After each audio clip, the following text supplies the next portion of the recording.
Co Aytch by Sam R. Watkins, Part 2 out of 5. Sleeping soldiers were made to get up to let some general and his staff pass by. But whenever that was the case, the general always got a worse cursing than when Noah cursed his son Ham black and blue.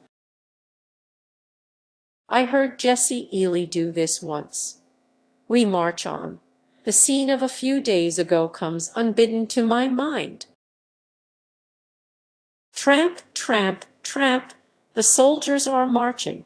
Where are many of my old friends and comrades, whose names were so familiar at every roll call?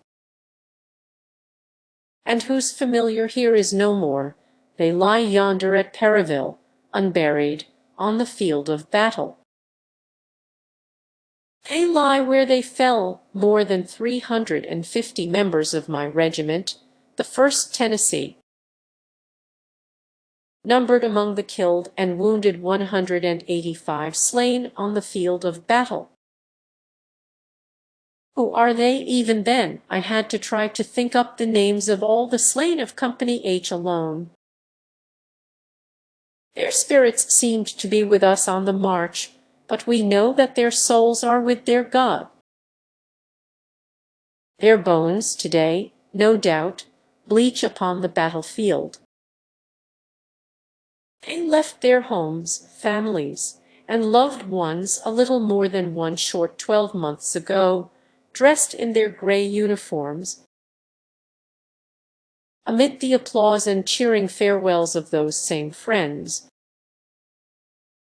They lie yonder, no friendly hands ever closed their eyes in death, no kind, gentle, and loving mother was there to shed a tear over and say farewell to her darling boy. No sister's gentle touch ever wiped the death damp from off their dying brows. Noble boys, brave boys, they willingly gave their lives to their country's cause. Their bodies and bones are mangled and torn by the rude missiles of war. They sleep the sleep of the brave. They have given their all to their country. We miss them from our ranks. There are no more hard marches and scant rations for them. They have accomplished all that could be required of them. They are no more, their names are soon forgotten. They are put down in the roll book as killed. They are forgotten. We will see them no more until the last reveille on the last morning of the final resurrection. Soldiers, comrades, friends, noble boys, farewell, we will meet no more on earth, but up yonder some day we will have a grand reunion. Knoxville.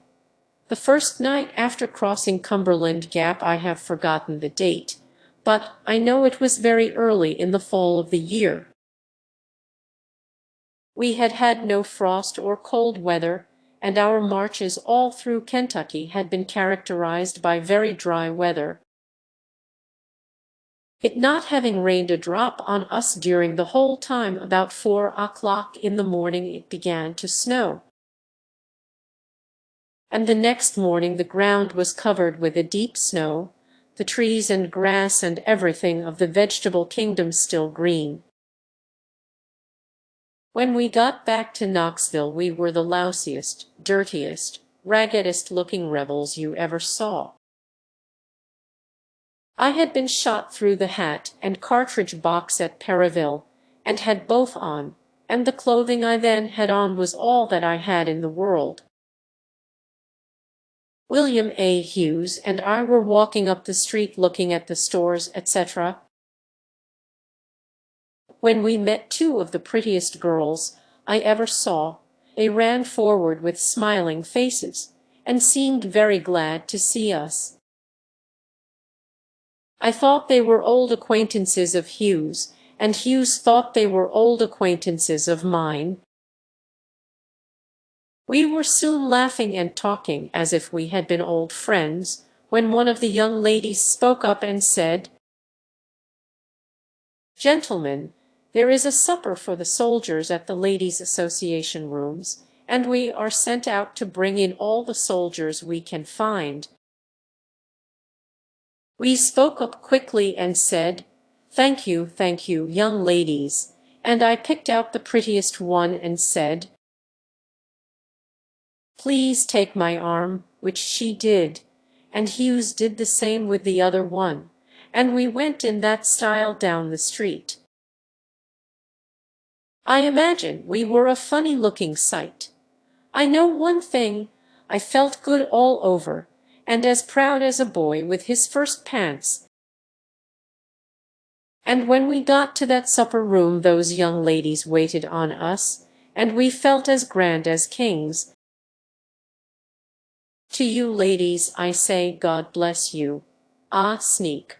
Almost every soldier in the army, generals, colonels, captains, as well as privates, had a nickname, and I almost believe that had the war continued 10 years, we would have forgotten our proper names. John T. Tucker was called Sneak. A.S. Horsley was called Don Von One Horsley. W.A. Hughes was called Applejack. Green Reeves was called Devil Horse. The surgeon of our regiment was called Old Snake. Bob Brank was called Count. The colonel of the 4th was called Guide Post. E.L. Lansdowne was called Lieutenant. Some were called by the name of Greasy, some Buzzard, others Hog. And Brutus and Cassius and Caesar, Left Center, and Boulder Dust, and Old Hannah. In fact, the nicknames were singular and peculiar. And when a man got a nickname it stuck to him, like the Old Man of the Sea did to the shoulders of Sinbad the sailor. On our retreat the soldiers got very thirsty for tobacco. They always used the word thirsty. And they would sometimes come across an old field off which the tobacco had been cut, and the suckers had re-sprouted from the old stalk, and would cut off these suckers and dry them by the fire and chew them. Sneak had somehow or other got hold of a plug or two, and knowing that he would be begged for a chew, had cut it up in little bits of pieces about 1/4 of a chew. Some fellow would say, "Sneak, please give me a chew of tobacco." Sneak would say, "I don't believe I have a piece left," and then he would begin to feel in his pockets. He would pull that hand out and feel in another pocket, and then in his coat pockets, and hid away down in an odd corner of his vest pocket he would accidentally find a little chew, just big enough to make spit come. Sneak had his pockets full all the time. The boys soon found out his innuendos and subterfuges, but John would all the time appear as innocent of having tobacco as a pet lamb that has just torn down a nice vine that you were so careful in training to run over the front porch. Ah, John, don't deny it now. I joined the cavalry. When we got to Charleston, on the Hiwassee River, there we found the 1st Tennessee Cavalry and 9th Battalion, both of which had been made up principally in Maury County, and we knew all the boys. We had a good old-fashioned handshaking all around. Then I wanted to join the cavalry. Captain Asa G. Freeman had an extra horse, and I got on him and joined the cavalry for several days, but all the time some passing cavalryman would make some jocose remark about "Here is a Webfoot who wants to join the cavalry, and has got a bayonet on his gun and a knapsack on his back." I felt like I had got into the wrong pen, but anyhow I got to ride all of 3 days. I remember that Mr. Willis B. Embry gave me a 5-pound package of Calicantic smoking tobacco, for which I was very grateful. I think he was quartermaster of the 1st Tennessee Cavalry, and as good a man and as clever a person as I ever knew. None knew him but to love him. I was told that he was killed by a lot of Yankee soldiers after he had surrendered to them, all the time begging for his life, asking them please not kill him. But he that noteth the sparrows fall doth all things well. Not one ever falls to the ground with his consent. Chapter VI. Murfreesboro. We came from Knoxville to Chattanooga, and seemed destined to make a permanent stay here. We remained several months, but soon we were on the tramp again. From Chattanooga, Bragg's army went to Murfreesboro. The Federal army was concentrating at Nashville. There was no rest for the weary. Marches and battles were the order of the day. Our army stopped at Murfreesboro. Our advanced outpost was established at Lavergny. From time to time different regiments were sent forward to do picket duty. I was on picket at the time the advance was made by Rosecrans. At the time mentioned, I was standing about 200 yards off the road, the main body of the pickets being on the Nashville and Murfreesboro Turnpike, and commanded by Lieutenant Harding Murphy of the Rutherford Rifles. I had orders to allow no one to pass. In fact, no one was expected to pass at this point, but while standing at my post, a horseman rode up behind me. I halted him, and told him to go down to the main picket on the road and pass. But he seemed so smiling that I thought he knew me, or had a good joke to tell me. He advanced up, and pulling a piece of paper out of his pocket, handed it to me to read. It was an order from General Leonidas Polk to allow the bearer to pass. I read it, and looked up to hand it back to him, when I discovered that he had a pistol cocked and leveled in my face. And says he, "Drop that gun, you are my prisoner." I saw there was no use in fooling about it. I knew if I resisted he would shoot me, and I thought then that he was about to perform that detestable operation. I dropped the gun. I did not wish to spend my winter in a northern prison, and what was worse, I would be called a deserter from my post of duty.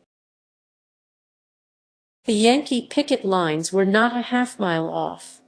I was perfectly willing to let the spy go on his way rejoicing, for such he was, but he wanted to capture a rebel. And I had made up my mind to think likewise. There I was, a prisoner sure, and no mistake about it. His pistol was leveled, and I was ordered to march. I was afraid to halloo to the relief, and you may be sure I was in a bad fix. Finally, says I, let's play quits. I think you are a soldier. You look like a gentleman. I am a vidette, you know the responsibility resting on me. You go your way and leave me here. Is it a bargain? Says he, I would not trust a secesh on his word, oath, or bond. March, I say. I soon found out that he had caught sight of the relief on the road, and was afraid to shoot. I quickly made up my mind. My gun was at my feet, and one step would get it. I made a quick glance over my shoulder, and grabbed at my gun. He divined my motive, and fired. The ball missed its aim. He put spurs to his horse, but I pulled down on him, and almost tore the foreshoulder of his horse entirely off. But I did not capture the spy, though I captured the horse, bridle, and saddle. Major Allen, of the 27th Tennessee Regiment, took the saddle and bridle, and gave me the blanket. I remember the blanket had the picture of a big lion on it, and it was almost new. When we fell back, as the Yankee sharpshooters advanced, we left the poor old horse nipping the short, dry grass. I saw a Yankee skirmisher run up and grab the horse, and give a whoop as if he had captured a rebel horse. But they continued to advance upon us, we firing and retreating slowly. We had several pretty sharp brushes with them that day. I remember that they had to cross an open field in our front, and we were lying behind a fence, and as they advanced, we kept up firing, and would run them back every time, until they brought up a regiment that whooped and yelled, and charged our skirmish line, and then we fell back again. I think we must have killed a good many in the old field, because we were firing all the time at the solid line as they advanced upon us. Battle of Murfreesboro. The next day, the Yankees were found out to be advancing. Soon they came in sight of our picket. We kept falling back and firing all day, and were relieved by another regiment about dark. We rejoined our regiment. Line of battle was formed on the north bank of Stone's River on the Yankee side. Bad generalship, I thought. It was Christmas. John Barleycorn was general-in-chief. Our generals and colonels and captains had kissed John a little too often. They couldn't see straight. It was said to be Buckeye whiskey. They couldn't tell our own men from Yankees. The private could, but he was no general, you see. But here they were the Yankees, a battle had to be fought. We were ordered forward. I was on the skirmish line. We marched plumb into the Yankee lines, with their flags flying. I called Lieutenant Colonel Fryerson's attention to the Yankees, and he remarked, "Well, I don't know whether they are Yankees or not. But if they are, they will come out of there mighty quick." The Yankees marched over the hill out of sight. We were ordered forward to the attack. We were right upon the Yankee line on the Wilkerson Turnpike. The Yankees were shooting our men down by scores. A universal cry was raised, "You are firing on your own men." "Cease firing, cease firing," I hallooed. In fact, the whole skirmish line hallooed, and kept on telling them that they were Yankees, and to shoot, but the order was to cease firing. "You are firing on your own men." Captain James, of Chetham's staff, was sent forward and killed in his own yard. We were not 20 yards off from the Yankees, and they were pouring the hot shot and shells right into our ranks. And every man was yelling at the top of his voice, "Cease firing, you are firing on your own men. Cease firing, you are firing on your own men." Oakley, color-bearer of the 4th Tennessee Regiment, ran right up in the midst of the Yankee line with his colors, begging his men to follow. I hallooed till I was hoarse, "They are Yankees! They are Yankees!" Shoot, they are Yankees. The crest occupied by the Yankees was belching loud with fire and smoke, and the rebels were falling like leaves of autumn in a hurricane. The leaden hail storm swept them off the field. They fell back and reformed. General Cheatham came up and advanced. I did not fall back, but continued to load and shoot, until a fragment of a shell struck me on the arm. And then a Minnie ball passed through the same, paralyzing my arm, and wounded and disabled me. General Cheatham, all the time, was calling on the men to go forward, saying, "Come on, boys, and follow me." The impression that General Frank Cheatham made upon my mind, leading the charge on the Wilkerson Turnpike, I will never forget. I saw either victory or death written on his face. When I saw him leading our brigade, although I was wounded at the time, I felt sorry for him. He seemed so earnest and concerned. And as he was passing me, I said, "Well, General, if you are determined to die, I will die with you." We were at that time at least 100 yards in advance of the brigade, Cheatham all the time calling upon the men to come on. He was leading the charge in person. Then it was that I saw the power of one man, born to command, over a multitude of men then almost routed and demoralized. I saw and felt that he was not fighting for glory, but that he was fighting for his country because he loved that country. And he was willing to give his life for his country and the success of our cause.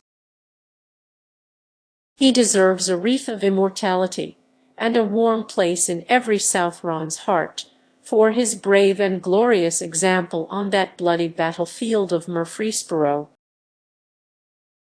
Yes, his history will ever shine in beauty and grandeur as a name among the brightest in all the galaxy of leaders in the history of our cause.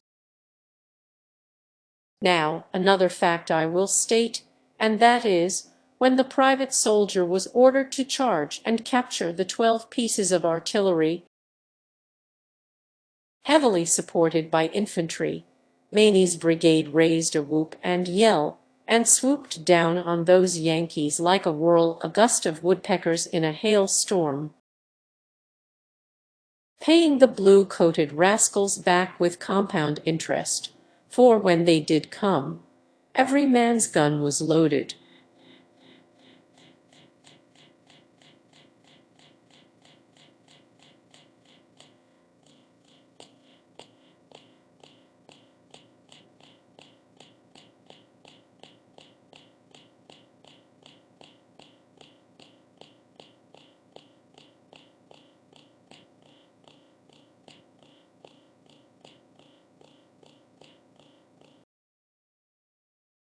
And they marched upon the blazing crest in solid file, and when they did fire, there was a sudden lull in the storm of battle,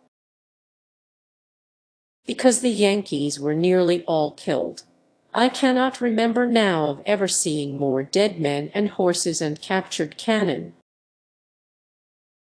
all jumbled together, than that scene of blood and carnage and battle on the Wilkerson Turnpike.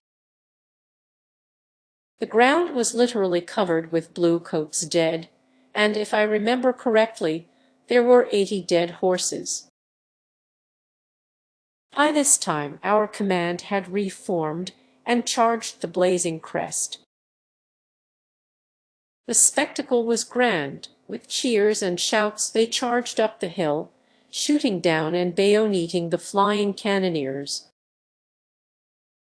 General Cheatham, Colonel Field, and Joe Lee cutting and slashing with their swords.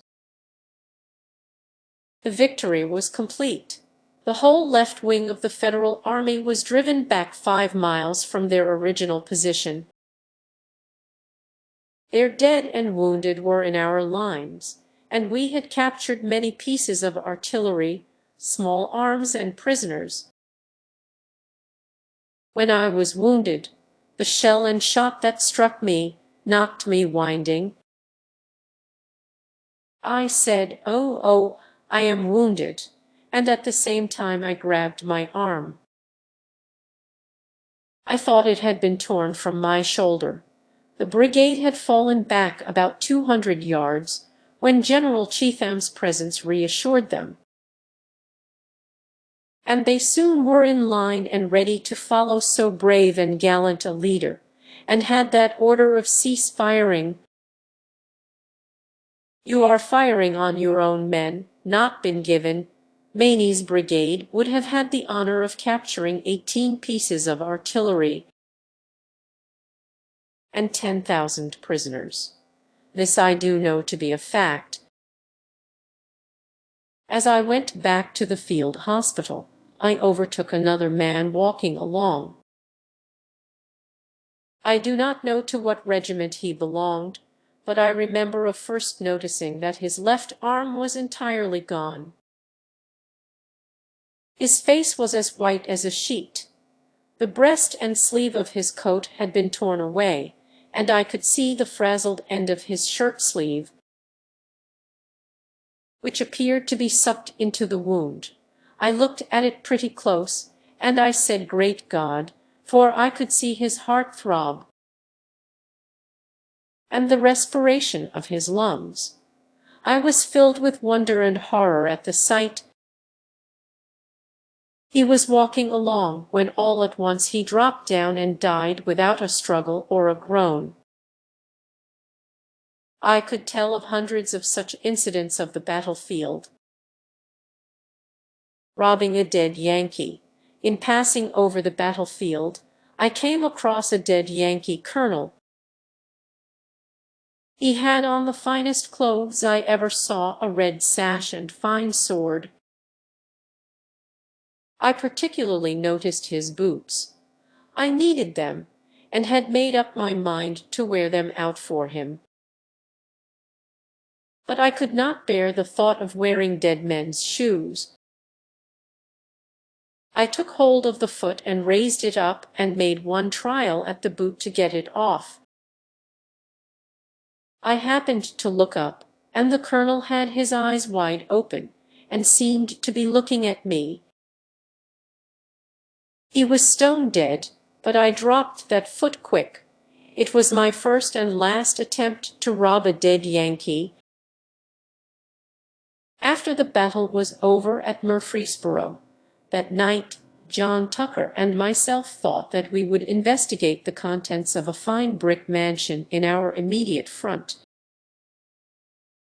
But between our lines and the Yankees, and even in advance of our videts, before we arrived at the house, we saw a body of Yankees approaching, and as we started to run back, they fired upon us. Our pickets had run in and reported a night attack. We ran forward, expecting that our men would recognize us. But they opened fire upon us. I never was as bad scared in all my whole life, and if any poor devil ever prayed with fervency and true piety, I did it on that occasion. I thought, I am between two fires. I do not think that a flounder or pancake was half as flat as I was that night. Yea, it might be called in music. Low flat. Chapter Romans 7, Shelbyville. It is a bad thing for an army to remain too long at one place.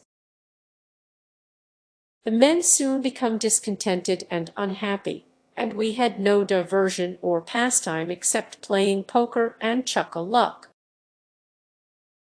All the money of the regiment had long ago been spent, but grains of corn represented dollars, and with these we would play as earnestly and as zealously as if they were so much money. Sure enough, a foot race, one of those amusing episodes that frequently occur in the army, happened at this place. A big strapping fellow by the name of Tennessee Thompson always carried bigger burdens than any other 5 men in the army. For example, he carried 2 quilts, 3 blankets, 1 gum oilcloth, 1 overcoat, 1 axe, 1 hatchet, 1 camp kettle, 1 oven and lid, 1 coffee pot, besides his knapsack, haversack, canteen, gun, cartridge box, and 3 days' rations. He was a rare bird. Anyhow, Tennessee usually had his hair cut short on one side and left long on the other, so that he could give his head a bow and a toss and throw the long hairs over on the other side, and it would naturally part itself without a comb. Tennessee was the wit and good nature of the company, always in a good humor, and ever ready to do any duty when called upon. In fact, I would sometimes get out of heart and low-spirited, and would hunt up Tennessee to have a little fun. His byword was bully for brag. He's hell on retreat, and will whip the Yankees yet. He was a good and brave soldier, and followed the fortunes of Company H from the beginning to the end. Well, one day he and Billy Webster bet $25 put up in Bill Martin's hands as to which could run the faster. John Tucker, Joe Lee, Alf, Horsley, and myself were appointed judges. The distance was 200 yards. The ground was measured off, and the judges stationed. Tennessee undressed himself, even down to his stocking feet, tied a red handkerchief around his head, and another one around his waist, and walked deliberately down the track, eyeing every little rock and stick and removing them off the track. Comes back to the starting point, and then goes down the track in half-canter, returns again, his eyes flashing, his nostrils dilated, looking the impersonation of the champion courser of the world. Makes 2 or 3 apparently false starts, turns a somersault by placing his head on the ground and flopping over on his back, gets up and whickers like a horse, goes half-hammered, hop, step, and jump, he says, to loosen up his joints, scratches up the ground with his hands and feet, flops his arms and crows like a rooster, and says, bully for brag, he's hell on a retreat, and announces his readiness. The drum is tapped, and off they start. Well, Billy Webster beat him 100 yards in the 200. And Tennessee came back and said, well, boys, I am beat. Billy Martin, hand over the stakes to Billy Webster. I am beat, but hang me if I didn't outrun the whole Yankee army coming out of Kentucky. Got away from Lieutenant Lansdowne and the whole detail at Chattanooga with half a hog, a 50-pound sack of flour, a jug of Many-Sea commissary whiskey, and a camp kettle full of brown sugar. I am beat. Billy Martin, hand over the stakes. Bully for brag, he's hell on a retreat. Tennessee was trying bluff. He couldn't run worth a cent, but there was no braver or truer man ever drew a ramrod or tore a cartridge than Tennessee. Eating mussels. Reader, did you ever eat a mussel? Well, we did at Shelbyville. We were camped right upon the bank of Duck River, and one day Fred Dornan, Ed Voss, Andy Wilson, and I went in the river mussel hunting. Every one of us had a meal sack. We would feel down with our feet until we felt a mussel and then dive for it. We soon filled our sacks with mussels in their shells. When we got to camp, we cracked the shells and took out the mussels. We tried frying them, but the longer they fried, the tougher they got. They were a little too large to swallow whole. Then we stewed them, and after a while we boiled them, and then we baked them. But every flank movement we would make on those mussels, the more invulnerable they would get. We tried cutting them up with a hatchet, but they were so slick and tough the hatchet would not cut them. Well, we cooked them, and buttered them, and salted them, and peppered them, and battered them. They looked good, and smelt good, and tasted good. At least the fixings we put on them did, and we ate the mussels. I went to sleep that night. I dreamed that my stomach was 4 grindstones, and that they turned in 4 directions, according to the 4 corners of the earth. I awoke to hear 4 men yell out, oh, save me from eating any more mussels." Poor Barry Morgan. One of those sad, unexpected affairs that remind the living that even in life we are in the midst of death. Happened at Shelbyville. Our regiment had been out to the front on duty, and was returning to camp. It was nearly dark, and we saw a black wind cloud rising. The lightnings flash and the deep muttering thunders warned us to seek shelter as speedily as possible. Some of us ran in under the old depot shed, and soon the storm struck us. It was a tornado that made a track through the woods beyond Shelbyville, and right through the town, and we could follow its course 4 miles where it had blown down the timber, twisting and piling it in every shape. Barry Morgan and I had ever been close friends, and we threw down our blankets and were lying side by side, when I saw roofs of houses, signboards, and brickbats flying in every direction. Nearly half of the town was blown away in the storm.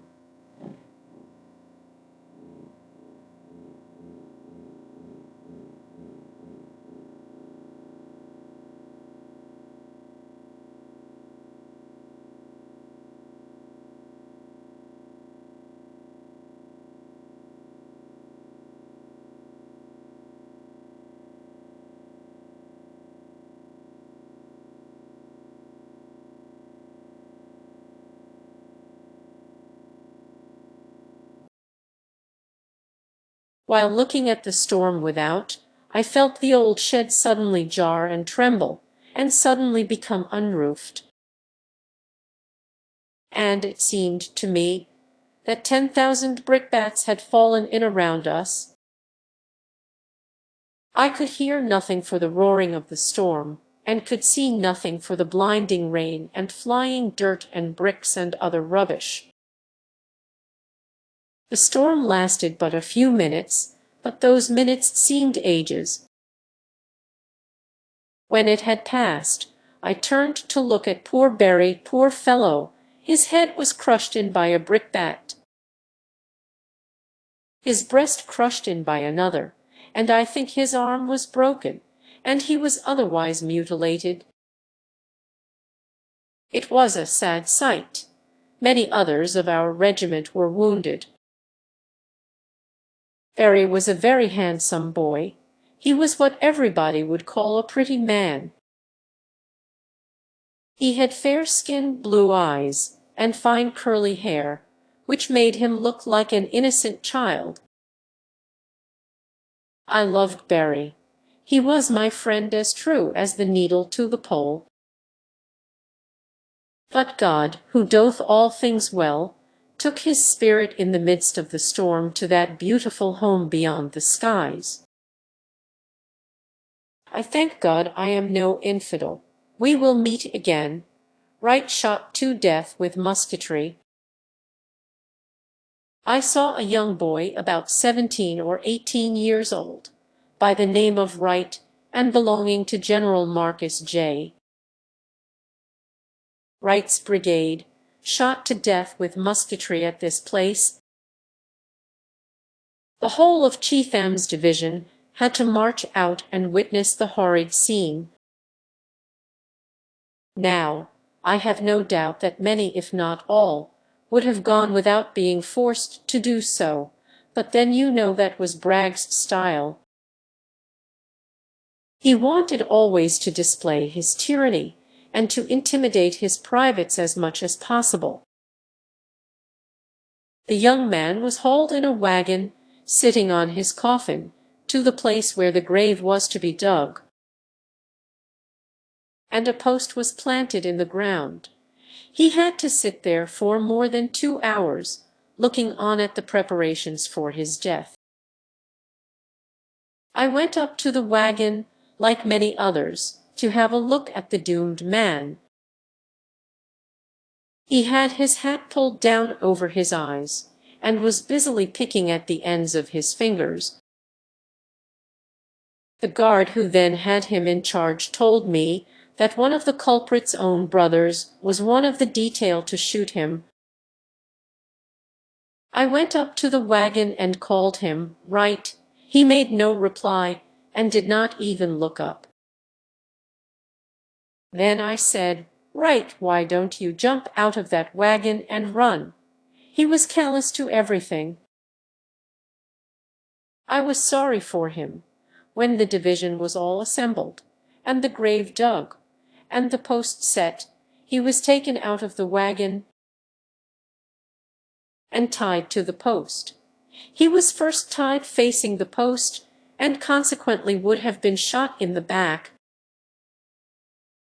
but was afterwards tied with his back to the post. The chaplain of the regiment read a chapter in the Bible, sang a hymn, and then all knelt down and prayed. General Wright went up to the pinioned man, shook hands with him, and told him good-bye, as did many others, and then the shooting detail came up. Ready, aim, fire! The crash of musketry broke upon the morning air. I was looking at Wright. I heard him almost shriek, "Oh, oh God!" His head dropped forward, the rope with which he was pinioned keeping him from falling. I turned away and thought, how long will I have to witness these things? Dave Sublette promoted. While at Shelbyville, a vacancy occurring in Captain Ledbetter's company, the Rutherford Rifles, for 4th Corporal, Dave Sublette became a candidate for the position. Now, Dave was a genius. He was a noble and brave fellow, and at one time had been a railroad director. He had a distinguished air always about him, but Dave had one fault, and that was, he was ever prone to get tight. He had been a Union man, and even now he always had a good word for the Union. He was sincere, but eccentric. The election for 4th Corporal was drawing nigh. Dave sent off and got 2 jugs of spirits vini fermenti, and treated the boys. Of course, his vote would be solid. Every man in that company was going to cast his vote for him. Dave got happy and wanted to make a speech. He went to the butcher's block which was used to cut up meat on, he called it Butcher's Hall, got upon it amid loud cheering and hurrahs of the boys. He spoke substantially as follows: "Fellow citizens, I confess that it is with feelings of diffidence and great embarrassment on my part that I appear before you on this occasion. But, gentlemen and fellow citizens, I desire to serve you in an humble capacity, as 4th Corporal of Company I. Should you see cause to elect me, no heart will beat with more gratitude than my own. Gentlemen, you well know that I was ever a Union man, a Union of lakes, and a Union of lands, a Union that no one can sever, a Union of hearts, and a Union of hands, a glorious Union forever. Fellow citizens, I can look through the dim telescope of the past and see Kansas, bleeding Kansas, coming like a fair young bride, dressed in her bridal drapery, her cheek wet and moistened with the tears of love. I can see her come and knock gently at the doors of the Union, asking for admittance. Looking further back, I can see our forefathers of the Revolution baring their bosoms to the famine of a 7 years' war, making their own bosoms a breastwork against the whole hosts of King George Roman III. But, gentlemen, as I before remarked, I desire to ask at your hands the high, distinguished, and lucrative office, my fellow citizens, and for which I will ever feel grateful, the office of 4th Corporal in your company. Now, Dave had a competitor who was a states' rights Democrat. If I mistake not, his name was Frank Halliburton. Now, Frank was an original secessionist. He felt that each state was a separate, sovereign government of itself, and that the South had the same rights in the territories as they of the North. He was fighting for secession and state rights upon principle. When Sublette had finished his speech, Frank took the stand and said, "Gentlemen and fellow citizens, I am a candidate for 4th Corporal, and if you will elect me I will be grateful, and will serve you to the best of my ability." My competitor seems to harp considerably upon his Union record and Union love. If I mistake not, my fellow citizens, it was old George McDuffie that stood up in the Senate chamber of the United States and said, "When I hear the shout of glorious Union, methinks I hear the shout of a robber gang." McDuffie saw through his prophetic vision the evils that would result, and has foretold them as if by inspiration from above. Fellow citizens, under the name of Union, our country is invaded today. These cursed Yankees are invading our country, robbing our people, and desolating our land, and all under the detestable and damning name of Union. Our representatives in Congress have been fighting them for 50 years. Compromise after compromise has been granted by the South. We have used every effort to conciliate those at the North. They have turned a deaf ear to every plea. They saw our country rich and prosperous, and have come indeed, like a gang of robbers, to steal our property and murder our people. But, fellow citizens, I for one am ready to meet them, and desire that you elect me 4th Corporal of Company I, so that I can serve you in a more efficient manner while we meet as a band of brothers, the cursed horde of northern Hessians and hirelings. I thank you for your attention, gentlemen, and would thank you for your votes. Well, the election came off, and Dave was elected by an overwhelming majority. But the high eminence of military distinction enthralled him. He seemed to live in an atmosphere of greatness and glory, and was looking eagerly forward to the time when he would command armies. He had begun to climb the ladder of glory under most favorable and auspicious circumstances. He felt his consequence and keeping. He was detailed once, and only once, to take command of the 3rd Relief of Camp Guard. Ah, this thing of office was a big thing. He desired to hold a council of war with Generals Bragg, Polk, Hardee, and Kirby Smith. He first visited General Polk. His war mettle was up.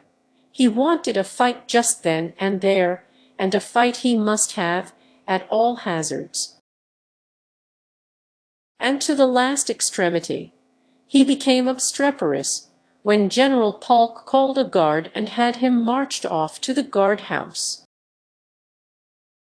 It was then ordered that he should do extra fatigue duty for a week.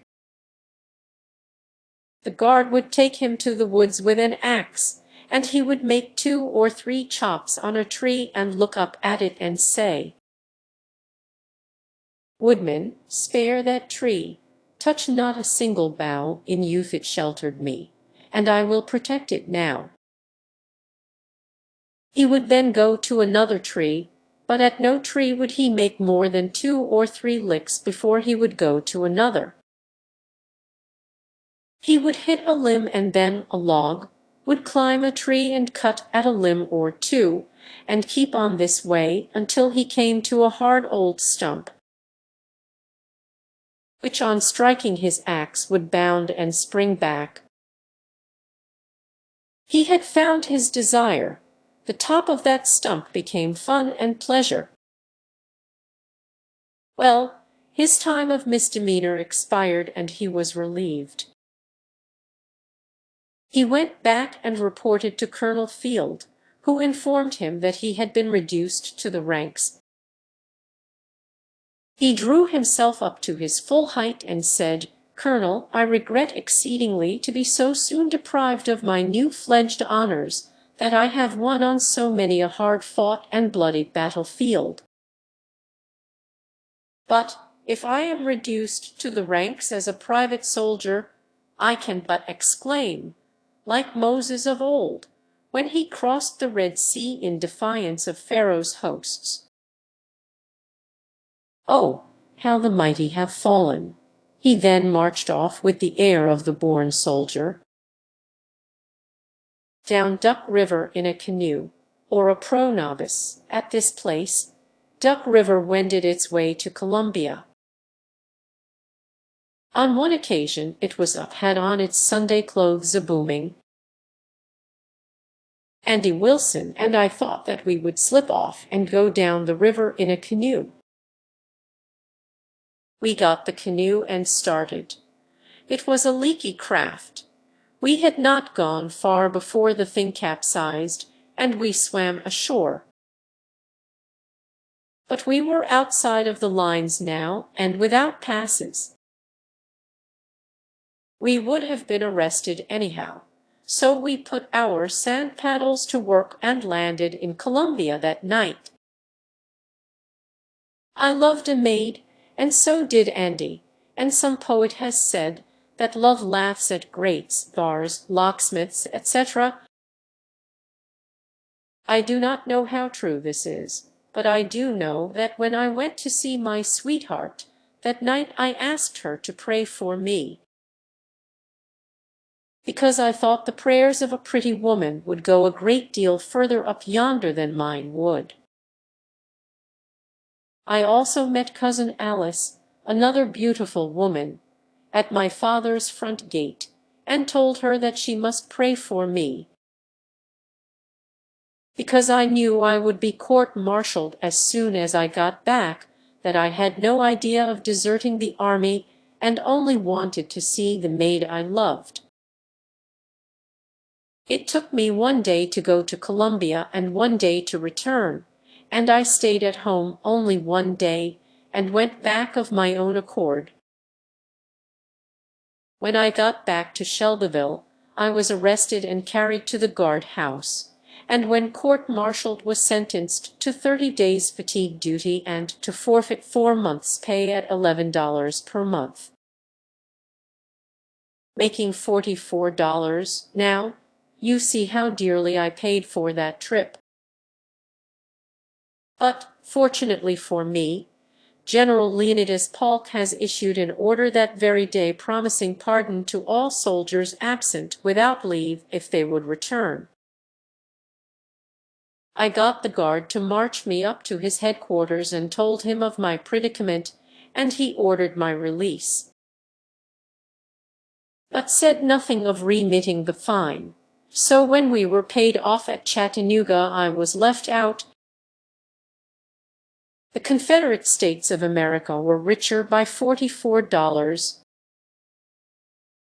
General Aladowski, lately imported from Poland, was Bragg's Inspector General. I remember of reading in the newspapers of where he tricked Bragg at last. The papers said he stole all of Bragg's clothes one day and left for parts unknown. It is supposed he went back to Poland to act as Big Indian, fight heap mit Bragg. But I suppose it must have left Bragg in a bad fix, somewhat like Mr. Jones, who went to ask the old folks for Miss Willis. On being told that she was a very poor girl and had no property for a start in life, he simply said, "All right. All I want is the naked girl." On one occasion, while inspecting the arms and accoutrements of our regiments, when he came to inspect Company H, he said, "Gentlemens, vat for you make de pothok out of de sword and de bayonet, and throw de cartridge box in de mud. I dust report you to General Bragg." Mine gracious, approaching orderly Sergeant John T. Tucker, and lifting the flap of his cartridge box, which was empty, he said, "Bah, mon Ferdinandus, I dust know dot you ish been hunting de squirrel and de rabbit. Mon Ferdinandus, you charge yourself mit $15 for wasting 60 cartridges at 25 cents apiece. Bah, mon Ferdinandus, I dust report you to General Bragg." Approaching Sergeant A.S. hoarsely, he said, "Why ish you got nodings mit your knapsack? Sir, you must have somedings mit your knapsack." Alf ran into his tent and came back with his knapsack in the right shape. Well, old Aladowski thought he would be smart and make an example of Alf, and said, "I wish to inspect your clothings." He took Alf's knapsack, and on opening it, what do you suppose was in it? Well, if you are not a Yankee and good at guessing, I will tell you, if you want say anything about it. He found Webster's Unabridged Dictionary, Cruden's Concordance, Macaulay's History of England, Jean Valjean, Fantine, Cosset, Les Miserables, The Heart of Midlothian, Ivanhoe, Guy Mannering, Rob Roy, Shakespeare, The History of Ancient Rome, and many others which I have now forgotten. He carried literature for the regiment. He is in the same old business yet, only now he furnishes literature by the carload. Chapter VIII. Chattanooga, back to Chattanooga. Rosecrans' army was in motion. The Federals were advancing, but as yet they were afar off. Chattanooga must be fortified. Well do we remember the hard licks and picks that we spent on these same forts, to be occupied afterwards by Grant and his whole army, and we on Lookout Mountain and Missionary Ridge looking at them. Am visited by my father. About this time my father paid me a visit. Rations were mighty scarce. I was mighty glad to see him, but ashamed to let him know how poorly off for something to eat we were. We were living on parched corn. I thought of a happy plan to get him a good dinner, so I asked him to let us go up to the colonel's tent.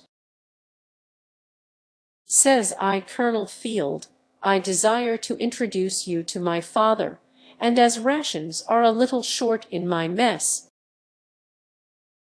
I thought you might have a little better, and could give him a good dinner. Yes, says Colonel Field, I am glad to make the acquaintance of your father, and will be glad to divide my rations with him. Also, I would like you to stay and take dinner with me, which I assure you, O kind reader, I gladly accepted. About this time a young African wit came in with a frying pan of parched corn and dumped it on an old oil cloth, and said, Master, dinner is ready. That was all he had. He was living like ourselves on parched corn. We continued to fortify and build breastworks at Chattanooga. It was the same drudge day by day. Occasionally a Sunday would come, but when it did come, there came inspection of arms, knapsacks, and cartridge boxes. Every soldier had to have his gun rubbed up as bright as a new silver dollar. W.A. Hughes had the brightest gun in the army, and always called it Florence Fleming. The private soldier had to have on clean clothes, and if he had lost any cartridges, he was charged 25 cents each, and had to stand extra duty for every cartridge lost. We always dreaded Sunday. The roll was called more frequently on this than any other day. Sometimes we would have preaching. I remember one text that I thought the bottom had been knocked out long before, and Peter's wife's mother lay sick of fever. That text always did make a deep impression on me. I always thought of a young divine who preached it when first entering the ministry, and in about 20 years came back, and happening to preach from the same text again, an old fellow in the congregation said,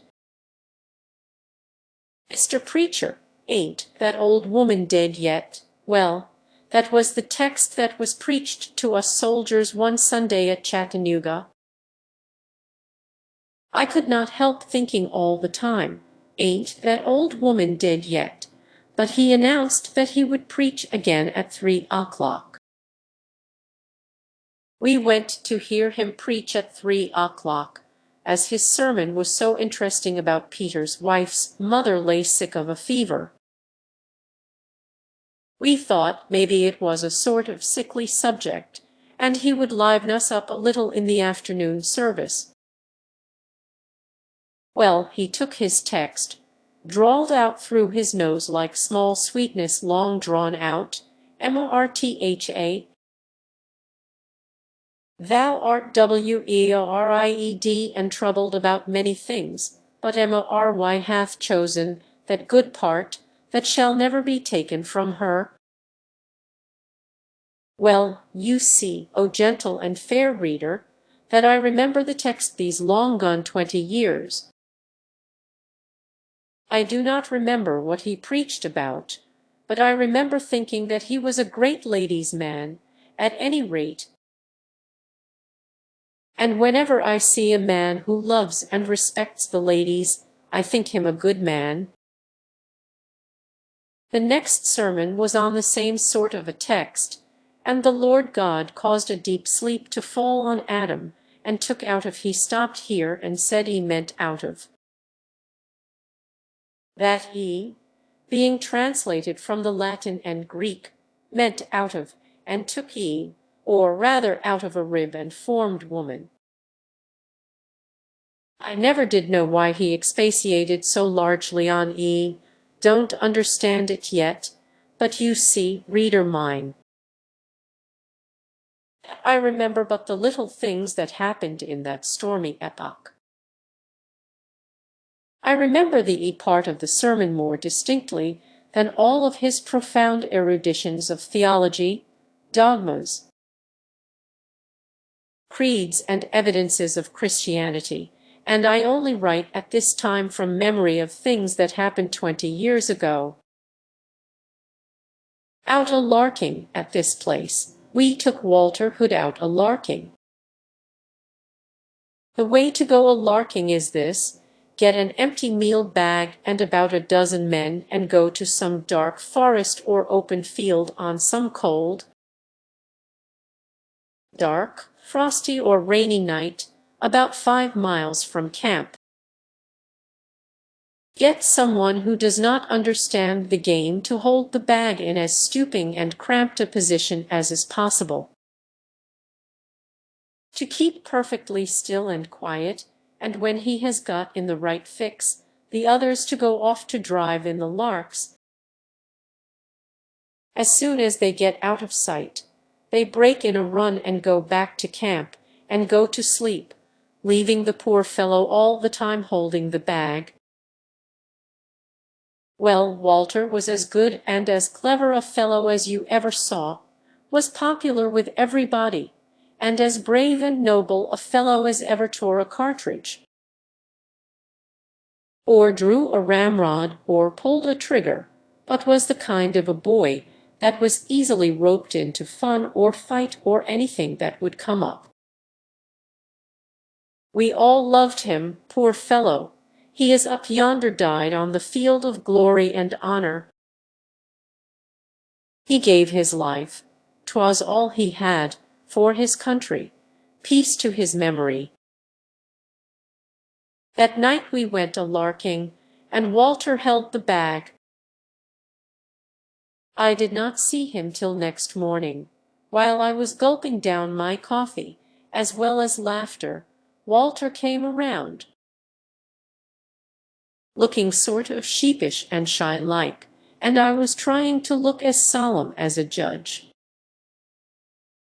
Finally, he came up to the fire and kept on eyeing me out of one corner of his eye, and I was afraid to look at him for fear of breaking out in a laugh. When I could hold in no longer, I laughed out and said, "Well, Walter, what luck last night?" He was very much disgusted,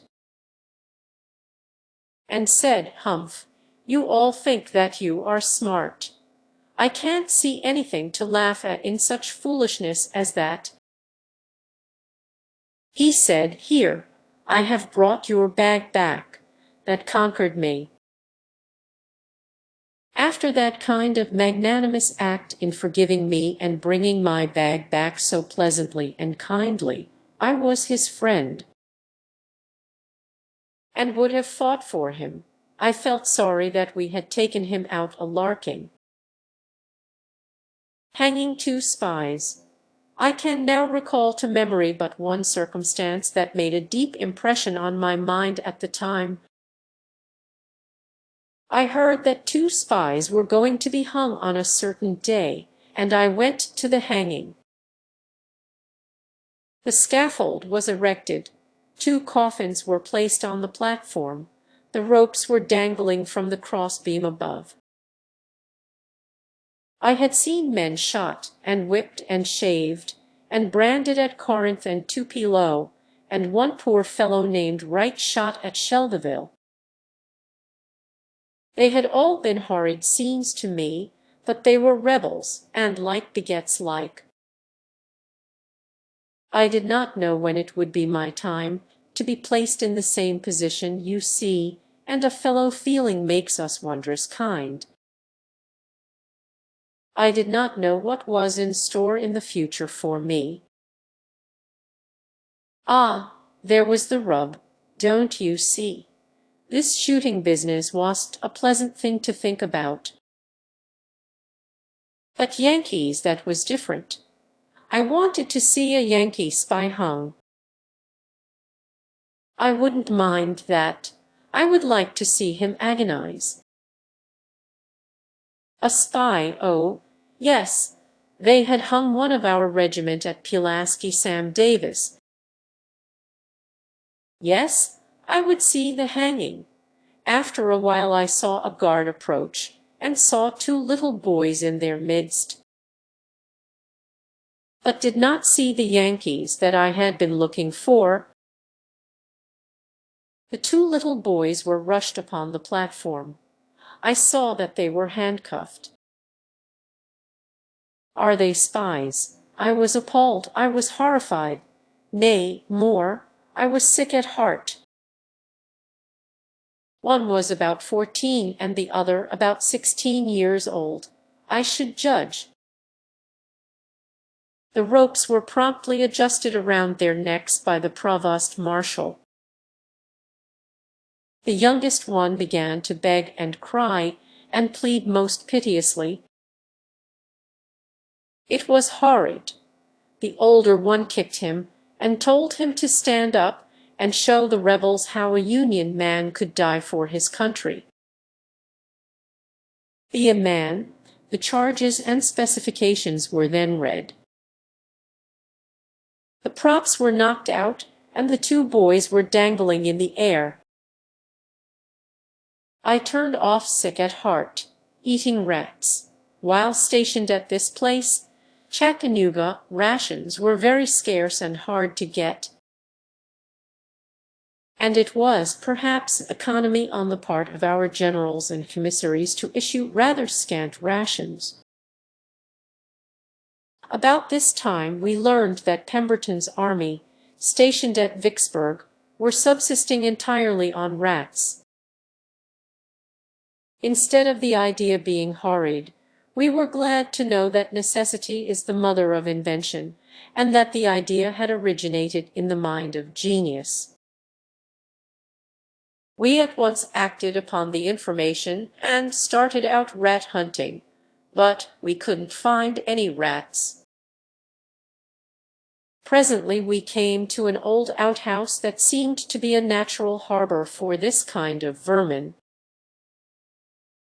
The house was quickly torn down, and out jumped an old residenter, who was old and gray. I suppose that he had been chased before, but we had jumped him and were determined to catch him, or burst a boiler. After chasing him backwards and forwards, the rat finally got tired of this foolishness and started for his hole. But a rat's tail is the last that goes in the hole, and as he went in we made a grab for his tail. Well, tail hold broke, and we held the skin of his tail in our hands. But we were determined to have that rat. After hard work we caught him. We skinned him, washed and salted him, buttered and peppered him, and fried him. He actually looked nice. The delicate aroma of the frying rat came to our hungry nostrils. We were keen to eat a piece of rat, our teeth were on edge, yea, even our mouth watered, to eat a piece of rat. Well, after a while, he was said to be done. I got a piece of cold corn dodger, laid my piece of the rat on it, eat a little piece of bread, and raised the piece of rat to my mouth, when I happened to think of how that rat's tail did slip. I had lost my appetite for dead rat. I did not eat any rat. It was my first and last effort to eat dead rats, swimming the Tennessee with roastingeers. The Tennessee River is about 1/4 of a mile wide at Chattanooga. Right across the river was an immense cornfield. The green corn was waving with every little breeze that passed. The tassels were bowing and nodding their heads. The pollen was flying across the river like little snowdrops, and everything seemed to say, "Come hither, Johnny Reb, come hither, Johnny, come hither." The river was wide, but we were hungry. The roast gingeers looked tempting. We pulled off our clothes and launched into the turbid stream, and were soon on the other bank. Here was the field, and here were the roast gingeers, but where was the raft or canoe? We thought of old Abraham and Isaac and the sacrifice. "My son, gather the roast gingeers. There will be a way provided." We gathered the roast gingeers. We went back and gathered more roast gingeers, time and again. The bank was lined with green roast gingeers. Well, what was to be done? We began to shuck the corn. We would pull up a few shucks on one ear, and tie it to the shucks of another, first one and then another, until we had at least 100 tied together. We put the train of corn into the river, and as it began to float off we jumped in, and taking the foremost ear in our mouth, struck out for the other bank. Well, we made the landing all correct. I merely mention the above incident to show to what extremity soldiers would resort.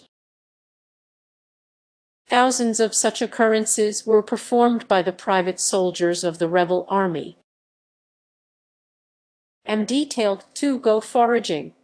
One day I was detailed to go with a wagon train way down in Georgia on a foraging expedition.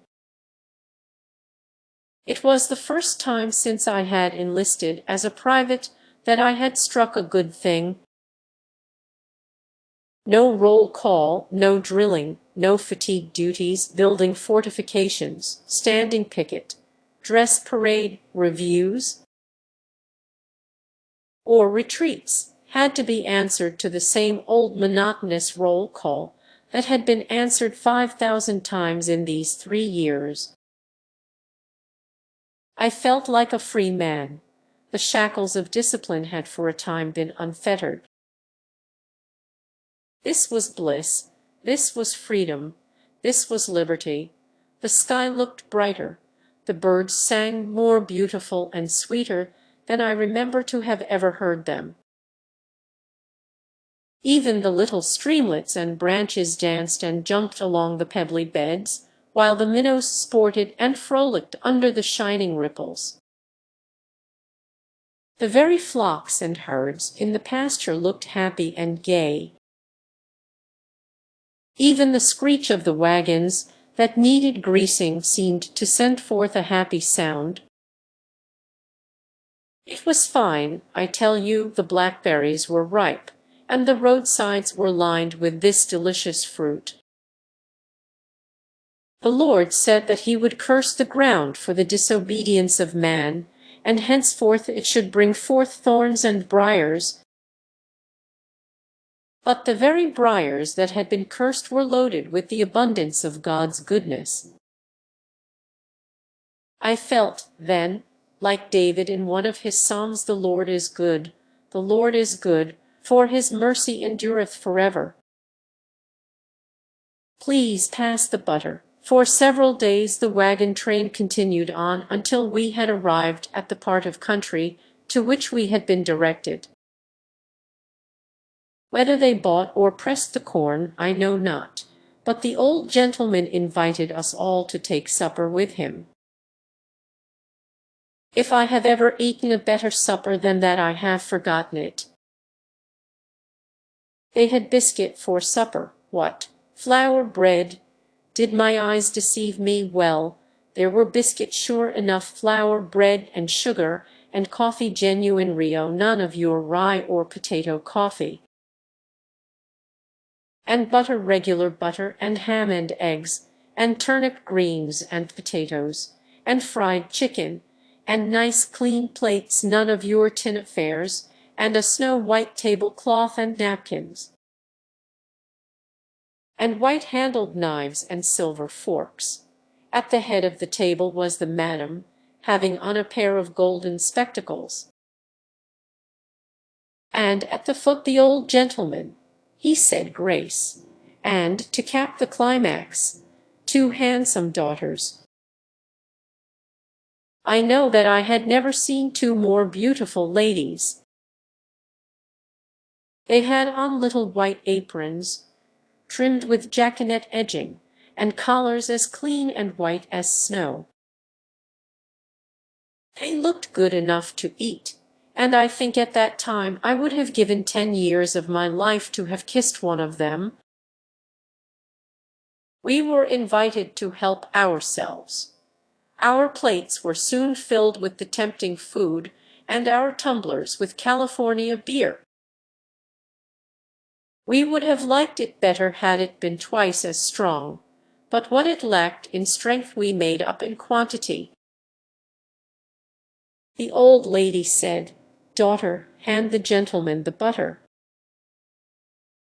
It was the first thing that I had refused, and the reason that I did so was because my plate was full already.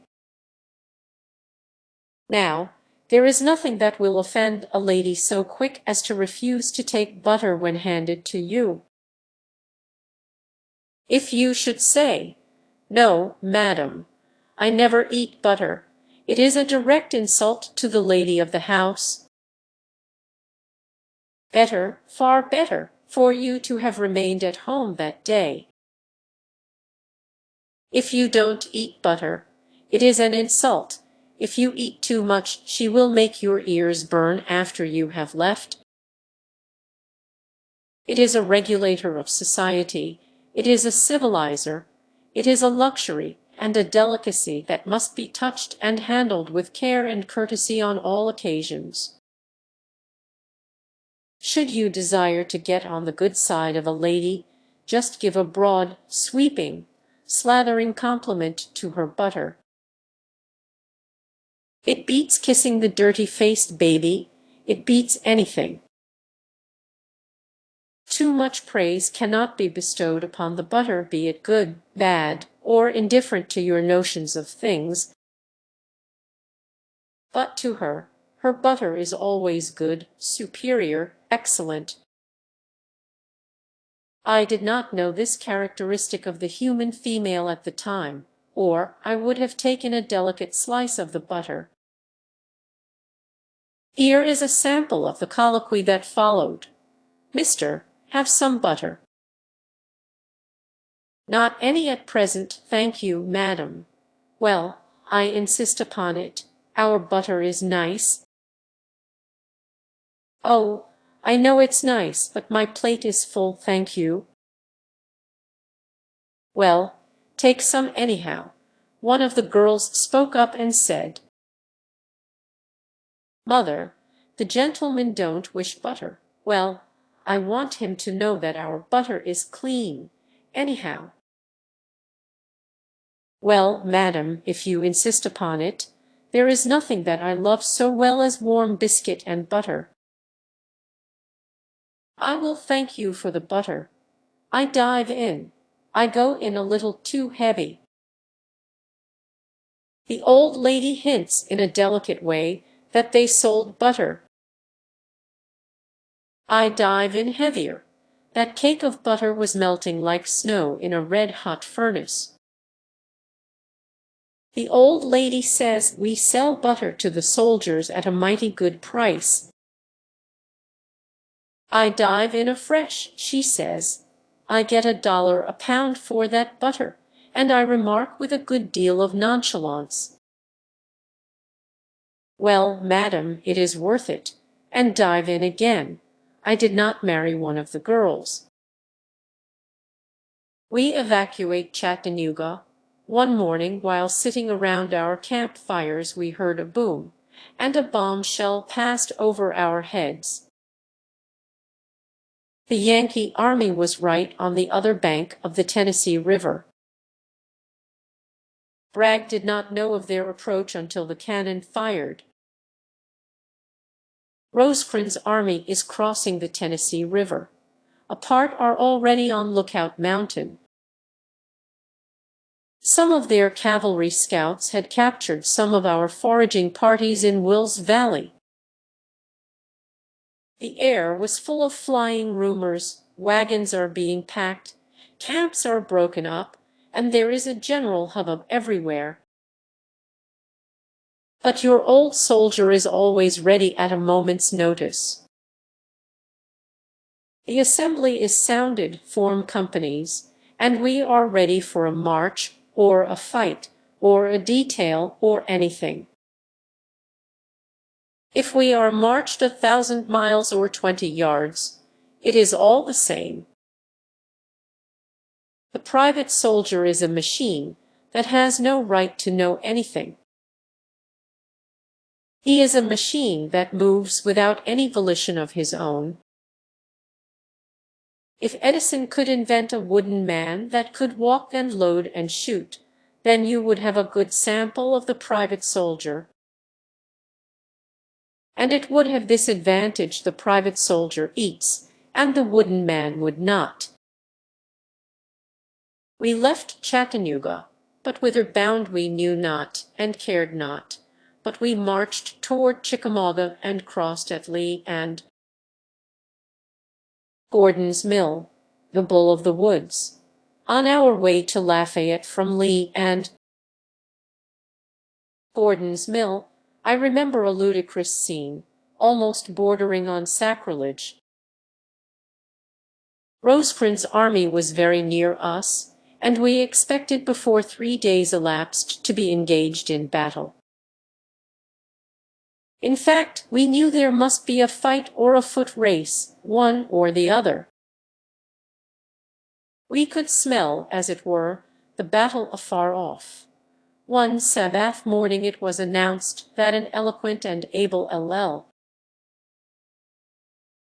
from Nashville was going to preach, and as the occasion was an exceedingly solemn one, we were anxious to hear this divine preach from God's holy word. And as he was one of the big ones, the whole army was formed in close column and stacked their arms. The cannon were parked, all pointing back toward Chattanooga. The scene looked weird and picturesque. It was in a dark wilderness of woods and vines and overhanging limbs. In fact, it seemed but the home of the owl and the bat, and other varmints that turn night into day. Everything looked solemn. The trees looked solemn. The scene looked solemn. The men looked solemn. Even the horses looked solemn. You may be sure, reader, that we felt solemn. The Reverend LL.D. had prepared a regular war sermon before he left home, and of course had to preach it, appropriate or not appropriate. It was in him and had to come out. He opened the service with a song. I did remember the piece that was sung, but right now I cannot recall it to memory. But as near as I can now recollect, here is his prayer, verbatim et literatum. O thou immaculate, invisible, eternal, and holy being, the exudations of whose effulgence illuminates this terrestrial sphere, we approach thy presence, being covered all over with wounds and bruises and putrefying sores, from the crowns of our heads to the soles of our feet. And thou, O Lord, art our dernier resort. The whole world is one great machine, managed by thy puissance. The beatific splendors of thy face irradiate the celestial region and felicitate the saints. There are the most exuberant profusions of thy grace, and the sempiternal efflux of thy glory. God is an abyss of light, a circle whose center is everywhere and his circumference nowhere. Hell is the dark world made up of spiritual sulfur and other ignited ingredients, disunited and unharmonized. And without that pure balsamic oil that flows from the heart of God. When the old fellow got this far, I lost the further run of his prayer, but regret very much that I did so, because it was so grand and fine that I would have liked very much to have kept such an appropriate prayer for posterity.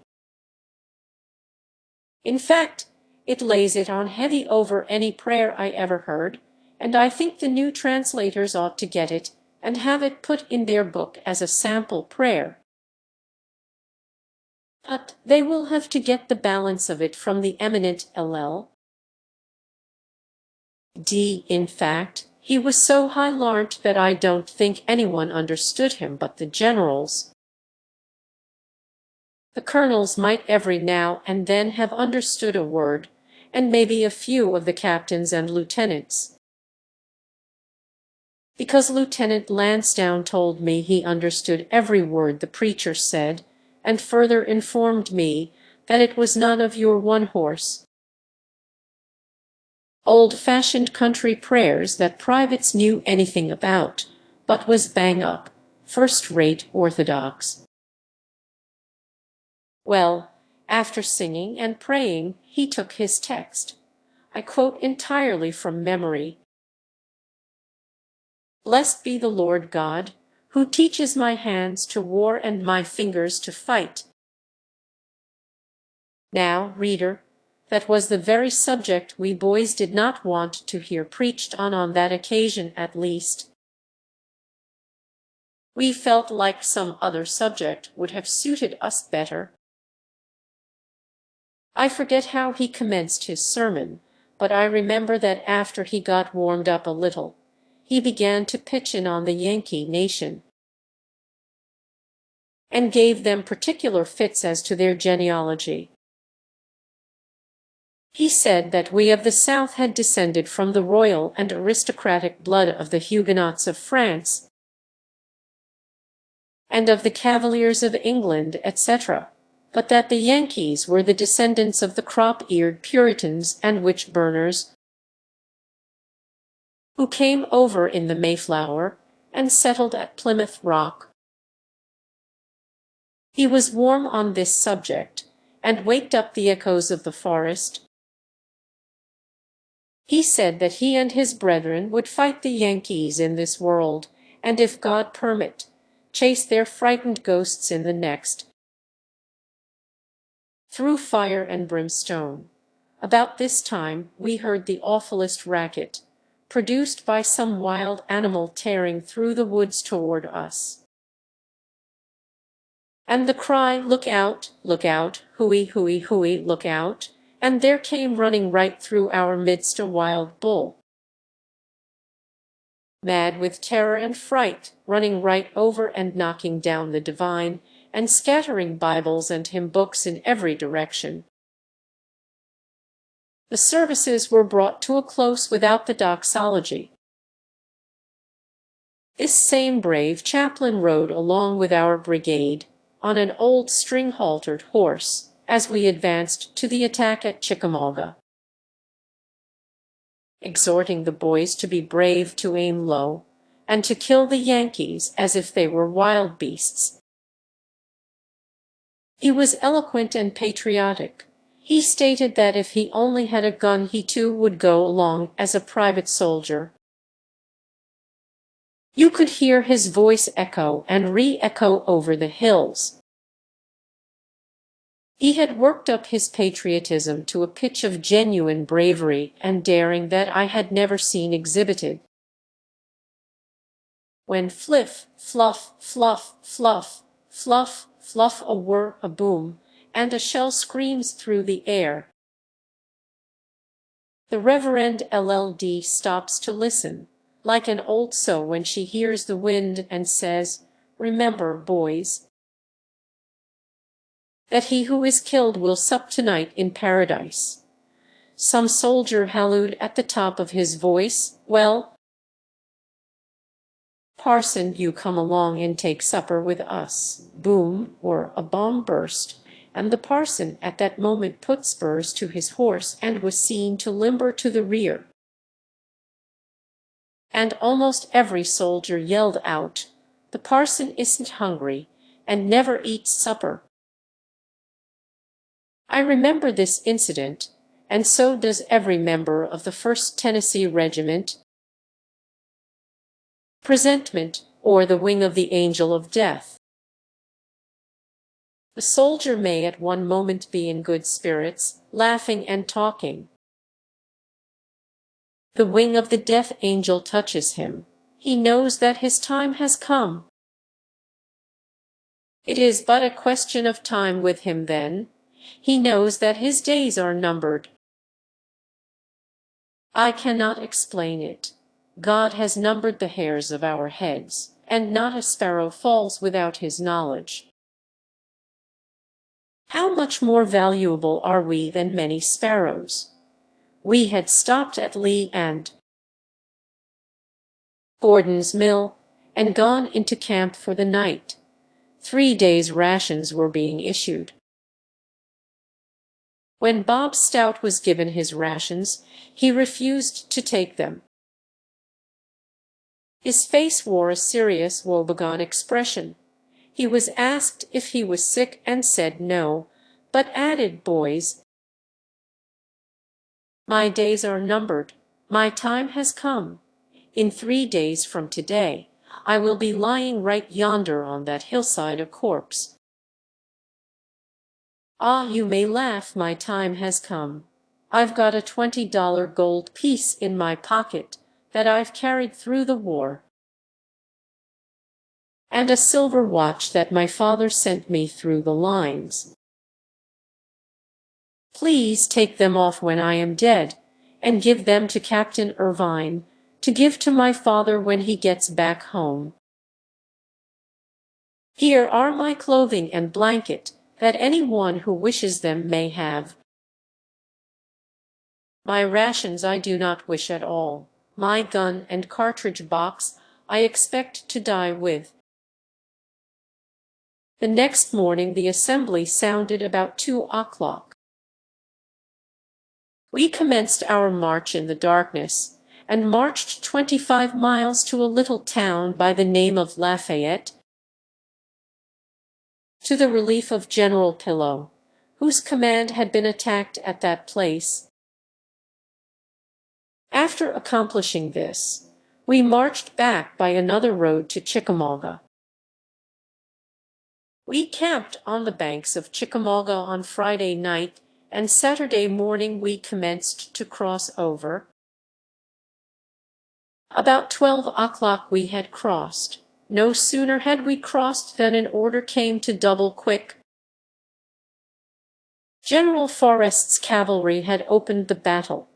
Even then the spent balls were falling amongst us, with that peculiar thud so familiar to your old soldier. Double quick. There seemed to be no rest for us. Forrest is needing reinforcements. Double quick, close up in the rear, sizz, double quick, boom, hurry up, bang, bang, a rattle-de-bang. Bang, sizz, boom, boom, boom, hurry up, double quick, boom, bang, halt, front, right dress, boom, boom. And 3 soldiers are killed and 20 wounded. Billy Webster's arm was torn out by the roots and he killed. And a fragment of shell buried itself in Jim McEwen's side, also killing Mr. Fane King, a conscript from Mount Pleasant. Forward, guide, center, march, charge bayonets, fire at will, commence firing. This is where the LLD ran. We debouched through the woods, firing as we marched, the Yankee line about 200 yards off. Bang, bang, sizz, sizz. It was a sort of running fire. We kept up a constant fire as we advanced. In 10 minutes we were face to face with the foe. It was but a question as to who could load and shoot the fastest. The army was not up, Bragg was not ready for a general battle. The big battle was fought the next day, Sunday. We held our position for 2 hours and 10 minutes in the midst of a deadly and galling fire, being enfiladed and almost surrounded, when General Forrest galloped up and said, "Colonel Field, look out. You are almost surrounded. You had better fall back." The order was given to retreat. I ran through a solid line of blue coats. As I fell back, they were upon the right of us, they were upon the left of us, they were in front of us, they were in the rear of us. It was a perfect hornet's nest. The balls whistled around our ears like the escape valves of 10,000 engines. The woods seemed to be blazing everywhere. At every jump would rise a lurking foe. But to get up and dust was all we could do. I was running along by the side of Bob Stout. General Preston Smith stopped me and asked if our brigade was falling back. I told him it was. He asked me the second time if it was Maney's brigade that was falling back. I told him it was. I heard him call out, "Attention, forward!" One solid sheet of leaden hail was falling around me. I heard General Preston Smith's brigade open. It seemed to be platoons of artillery. The earth jarred and trembled like an earthquake. Deadly missiles were flying in every direction. It was the very incarnation of death itself. I could almost hear the shriek of the death angel passing over the scene. General Smith was killed in 10 minutes after I saw him. Bob Stout and myself stopped. Said I, "Bob, you weren't killed, as you expected." He did not reply, for at that very moment a solid shot from the Federal guns struck him between the waist and the hip, tearing off one leg and scattering his bowels all over the ground. I heard him shriek out, "Oh, oh God!" His spirit had flown before his body struck the ground. "Farewell, friend, we will meet over yonder," when the cannon ball struck Billy Webster, tearing his arm out of the socket. He did not die immediately, but as we were advancing to the attack, we left him and the others lying where they fell upon the battlefield. But when we fell back to the place where we had left our knapsacks, Billy's arm had been dressed by Dr. Buist, and he seemed to be quite easy. He asked Jim Fogey to please write a letter to his parents at home. He wished to dictate the letter. He asked me to please look in his knapsack and get him a clean shirt,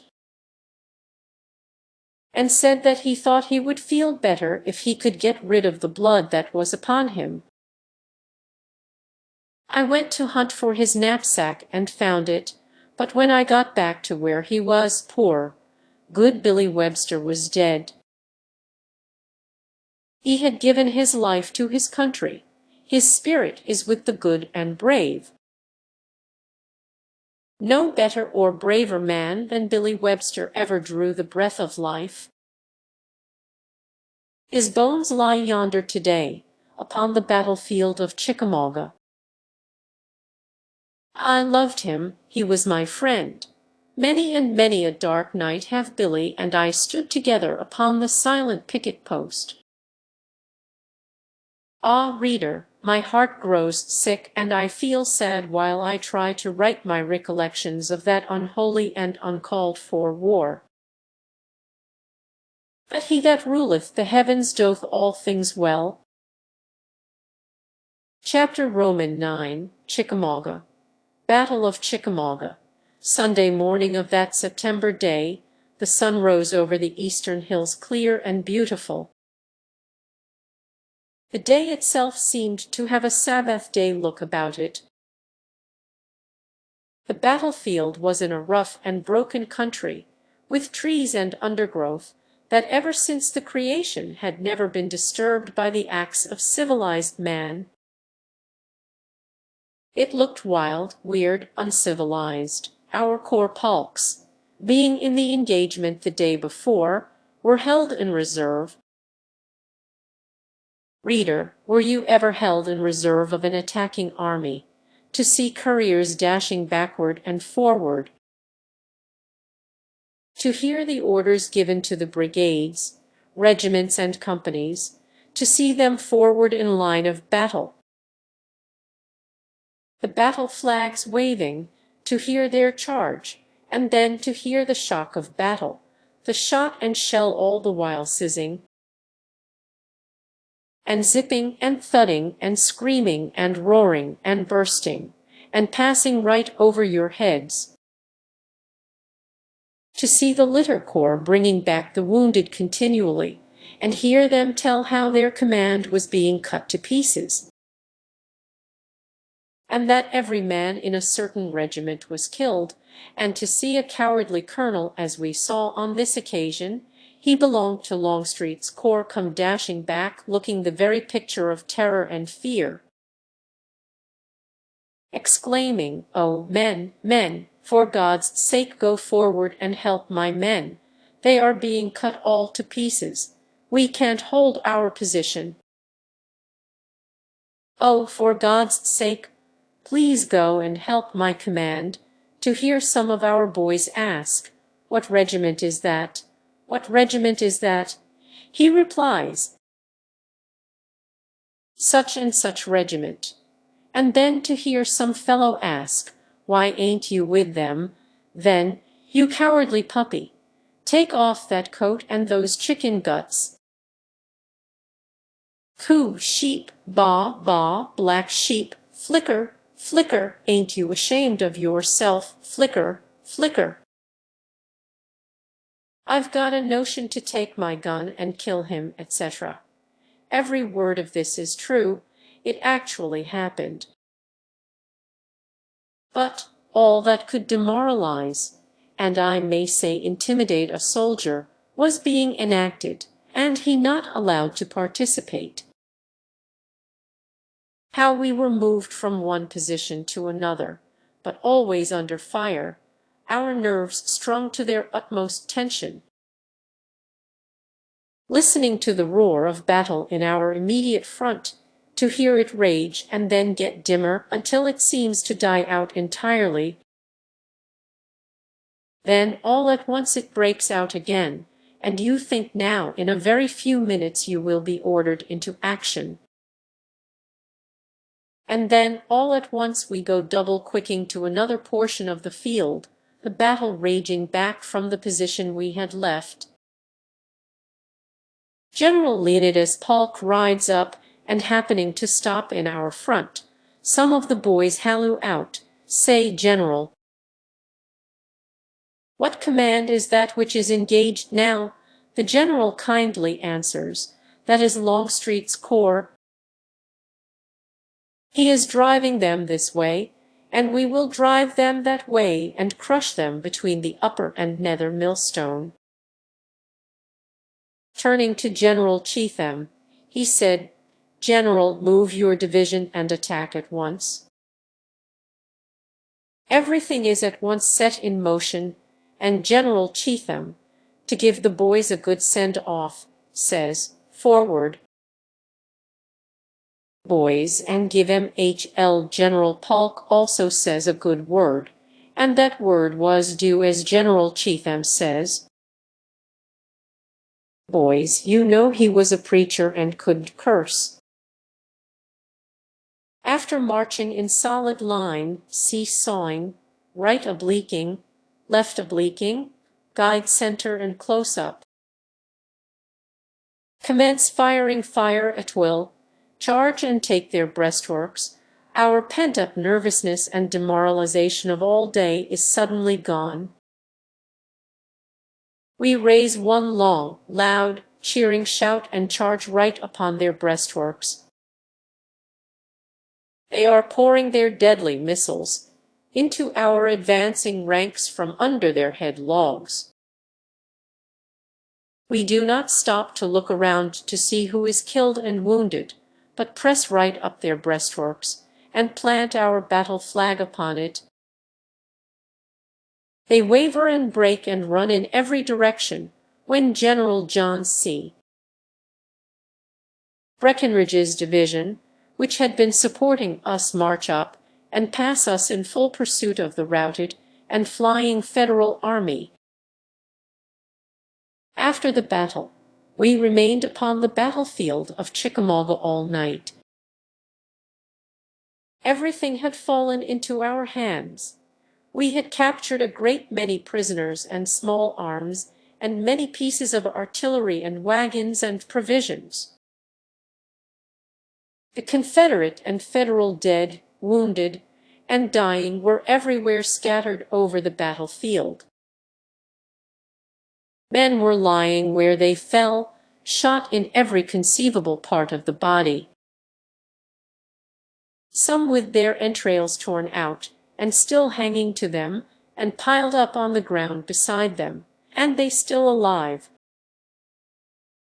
Some with their under jaw torn off, and hanging by a fragment of skin to their cheeks, with their tongues lolling from their mouth, and they trying to talk. Some with both eyes shot out, with one eye hanging down on their cheek. In fact, you might walk over the battlefield and find men shot from the crown of the head to the tip end of the toe. And then, to see all those dead, wounded, and dying horses, their heads and tails drooping, and they seeming to be so intelligent, as if they comprehended everything. I felt like shedding a tear for those innocent dumb brutes. Reader, a battlefield, after the battle, is a sad and sorrowful sight to look at.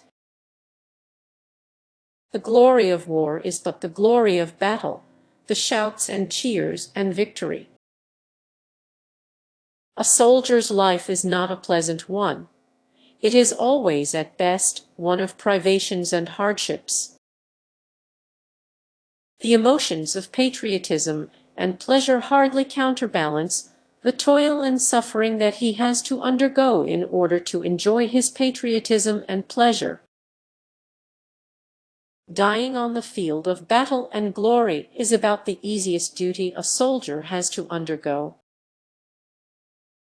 It is the living, marching, fighting, shooting soldier that has the hardships of war to carry. When a brave soldier is killed, he is at rest. The living soldier knows not at what moment he, too, may be called on to lay down his life on the altar of his country. The dead are heroes. The living are but men compelled to do the drudgery and suffer the privations incident to the thing called glorious war. A night among the dead, we rested on our arms where the battle ceased.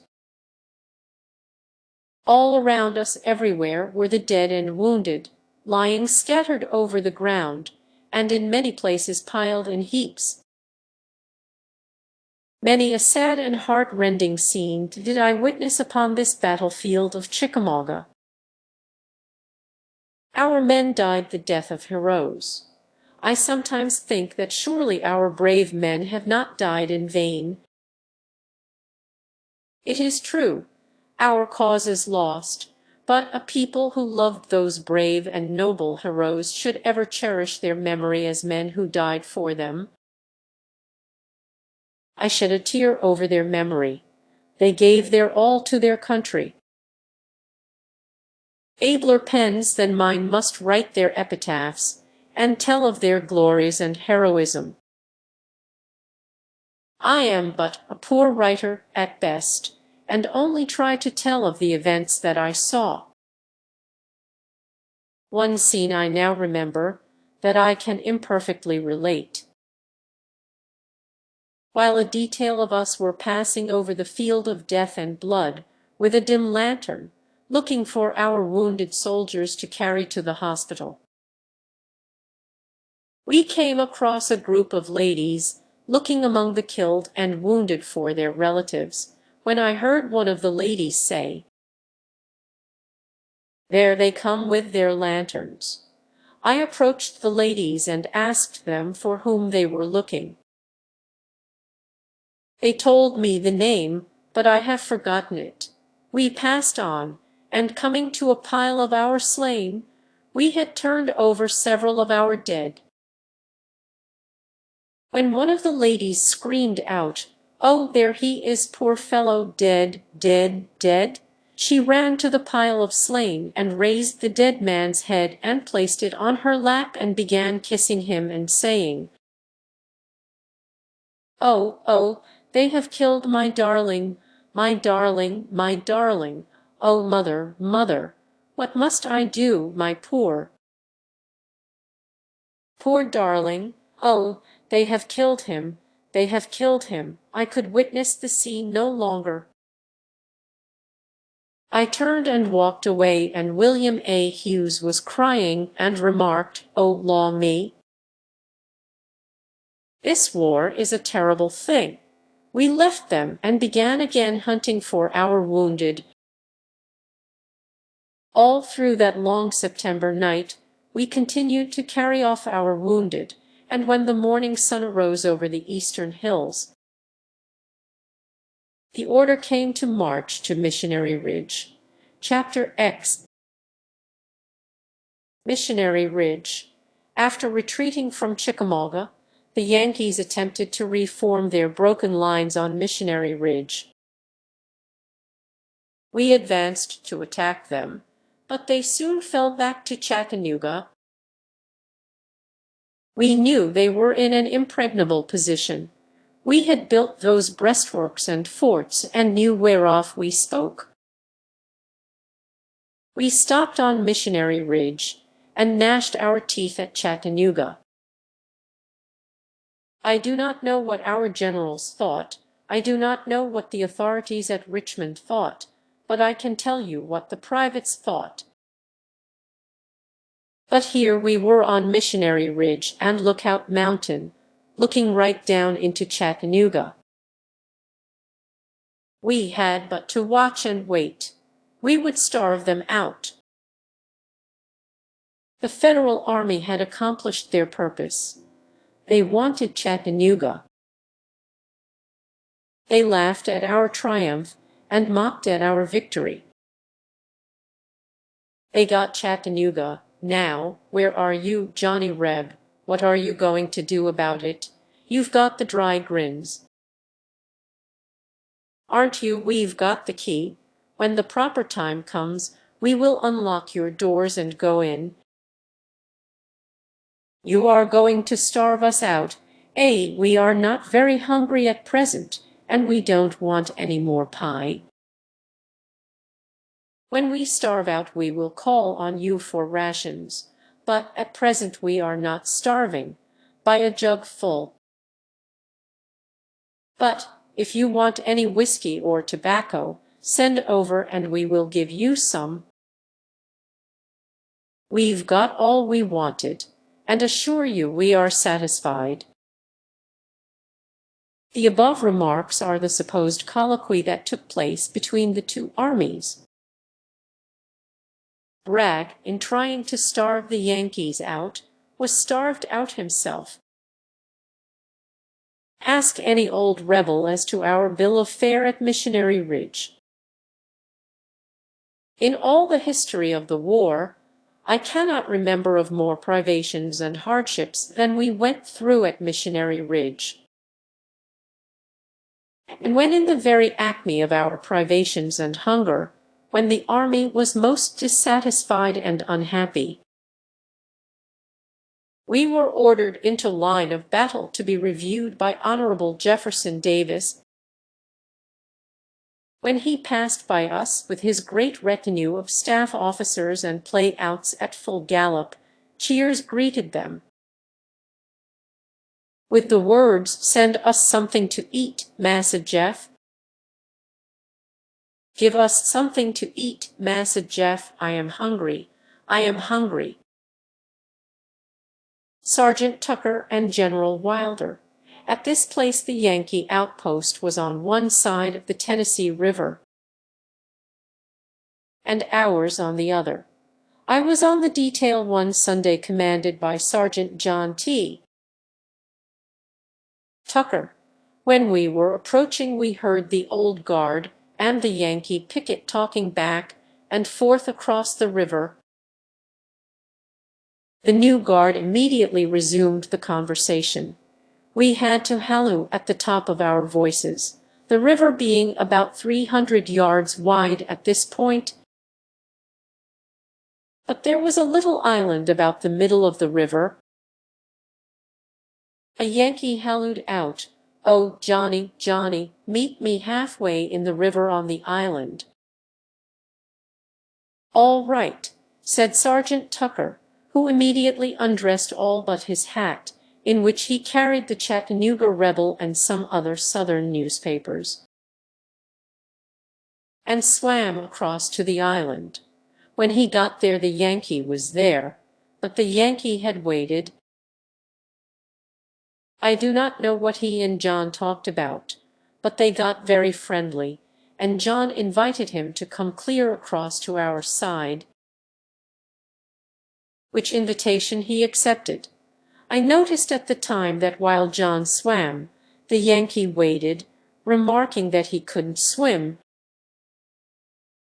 The river was but little over waist deep. Well, they came across, and we swapped a few lies, canteens and tobacco. And then the Yankee went back, wading all the way across the stream. That man was General Wilder, commanding the Federal cavalry, and at the Battle of Missionary Ridge he threw his whole division of cavalry across the Tennessee River at that point, thus flanking Bragg's army and opening the battle. He was examining the ford, and the swapping business was but a mere by-play. He played it sharp, and Bragg had to get further. Moccasin Point. Maney's brigade fortified on top of Lookout Mountain. From this position we could see 5 states. The Yankees had built a fort across the river, on Moccasin Point, and were throwing shells at us continually. I have never seen such accurate shooting in my life.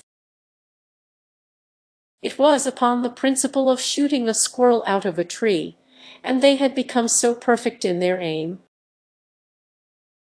that I believe they could have killed a squirrel a mile off. We could have killed a great many artillerymen if we had been allowed to shoot, but no private soldier was ever allowed to shoot a gun on his own hook. If he shot at all, it must by the order of an officer, for if just one cartridge was shot away or lost, the private was charged 25 cents for it, and had to do extra duty, and I don't think our artillery was ever allowed to fire a single shot under any circumstances. Our rations were cooked up by a special detail 10 miles in the rear, and were sent to us every 3 days. And then, those 3 days' rations were generally eaten up at one meal, and the private soldier had to starve the other 2 days and a half. Never in all my whole life do I remember of ever experiencing so much oppression and humiliation. The soldiers were starved and almost naked, and covered all over with lice and campage and filth and dirt. The men looked sick, hollow-eyed, and heartbroken, living principally upon parched corn, which had been picked out of the mud and dirt under the feet of officers' horses. We thought of nothing but starvation. The Battle of Missionary Ridge was opened from Moccasin Point, while we were on Lookout Mountain. But I knew nothing of the movements or maneuvers of either army, and only tell what part I took in the battle. Battle of Missionary Ridge. One morning Theodore Sloan, Johnston, and I were standing picket at the little stream that runs along at the foot of Lookout Mountain. In fact, I would be pleased to name our captain, Fulcher, and Lieutenant Lansdowne, of the guard on this occasion, because we acted as picket for the whole 3 days' engagement without being relieved, and haven't been relieved yet. But that battle has gone into history. We heard a Yankee call, "Oh, Johnny, Johnny Reb." I started out to meet him as formerly. When he hallooed out, "Go back, Johnny, go back, we are ordered to fire on you." What is the matter? Is your army going to advance on us? I don't know, we are ordered to fire. I jumped back into the picket post, and a Minnie ball ruined the only hat I had. Another and another followed in quick succession, and the dirt flew up in our faces off our little breastworks. Before night the picket line was engaged from one end to the other. If you had only heard it, dear reader, it went like 10,000 wood choppers, and an occasional boom of a cannon would remind you of a tree falling. We could hear colonels giving commands to their regiments, and could see very plainly the commotion and hubbub. But what was up, we were unable to tell. The picket line kept moving to our right. The second night found us near the tunnel, and right where 2 railroads cross each other, or rather one runs over the other high enough for the cars to pass under. We could see all over Chattanooga, and it looked like myriads of blue coats swarming. Day's and Manigault's brigades got into a night attack at the foot of Lookout Mountain. I could see the whole of it. It looked like lightning bugs on a dark night. But about midnight everything quieted down. Theodore Sloan, Johnston, and myself occupied an old log cabin as vidette. We had not slept any for 2 nights, and were very drowsy, I assure you, but we knew there was something up, and we had to keep awake. The next morning, nearly day, I think I had dropped off into a pleasant doze, and was dreaming of more pretty things than you ever saw in your life, when Johnson touched me and whispered, "Look, look, there are 3 Yankees. Must I shoot?" I whispered back, "Yes." A bang, a wall went a shriek. He had got one, sure. Everything got quiet again, and we heard nothing more for an hour. Johnson touched me again and whispered, "Yonder they come again. Look, look." I could not see them. Was too sleepy for that. Sloan could not see them, either. Johnson pulled down, and another unearthly squall rended the night air. The streaks of day had begun to glimmer over Missionary Ridge, and I could see in the dim twilight the Yankee guard, not 50 yards off. Said I, "Boys, let's fire into them and run." We took deliberate aim and fired. At that they raised, I thought, a mighty sickly sort of yell and charged the house. We ran out, but waited on the outside. We took a second position, where the railroads cross each other. But they began shelling us from the river, when we got on the opposite side of the railroad and they ceased. I know nothing about the battle, how Grant, with one wing, went up the river, and Hooker's corps went down Will's Valley, etc. I heard fighting and commanding and musketry all day long, but I was still on picket. Balls were passing over our heads, both coming and going. I could not tell whether I was standing picket for Yankees or rebels. I knew that the Yankee line was between me and the rebel line, for I could see the battle right over the tunnel. We had been placed on picket at the foot of Lookout Mountain, but we were 5 miles from that place now. If I had tried to run in, I couldn't. I had got separated from Sloan and Johnston somehow. In fact, was waiting either for an advance of the Yankees or to be called in by the captain of the picket. I could see the blue coats fairly lining Missionary Ridge in my head. The Yankees were swarming everywhere. They were passing me all day with their dead and wounded, going back to Chattanooga. No one seemed to notice me. They were passing to and fro, cannon, artillery, and everything. I was willing to be taken prisoner, but no one seemed disposed to do it.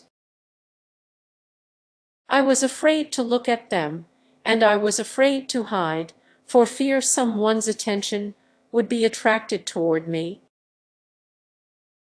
I wished I could make myself invisible. I think I was invisible. I felt that way anyhow. I felt like the boy who wanted to go to the wedding, but had no shoes. Kasabian never had such feelings as I had that livelong day. Say, Captain, say if yet my task be done. And yet the sweeping waves rolled on, and answered neither yea nor nay. About 2 or 3 o'clock, a column of Yankees advancing to the attack swept right over where I was standing. I was trying to stand aside to get out of their way, but the more I tried to get out of their way, the more in their way I got. I was carried forward, I knew not whither. We soon arrived at the foot of the ridge, at our old breastworks. I recognized Robert Brank's old cornstalk house and Alf Horsley's fort, an old log house called Fort Horsley. I was in front of the enemy's line, and was afraid to run up the ridge, and afraid to surrender. They were ordered to charge up the hill. There was no firing from the rebel lines in our immediate front. They kept climbing and pulling and scratching until I was in touching distance of the old rebel breastworks, right on the very apex of Missionary Ridge. I made one jump. Halloo out, number 4, solid, and then a roar. The next order was limber to the rear. The Yankees were cutting and slashing, and the cannoneers were running in every direction. I saw Day's brigade throw down their guns and break like quarter horses. Bragg was trying to rally them. I heard him say, "Here is your commander," and the soldiers hallooed back, "Here is your mule." The whole army was routed. I ran on down the ridge, and there was our regiment, the 1st Tennessee, with their guns stacked and drawing rations as if nothing was going on. Says I, "Colonel Field, what's the matter? The whole army is routed and running. Hadn't you better be getting away from here? The Yankees are not 100 yards from here. Turner's battery has surrendered.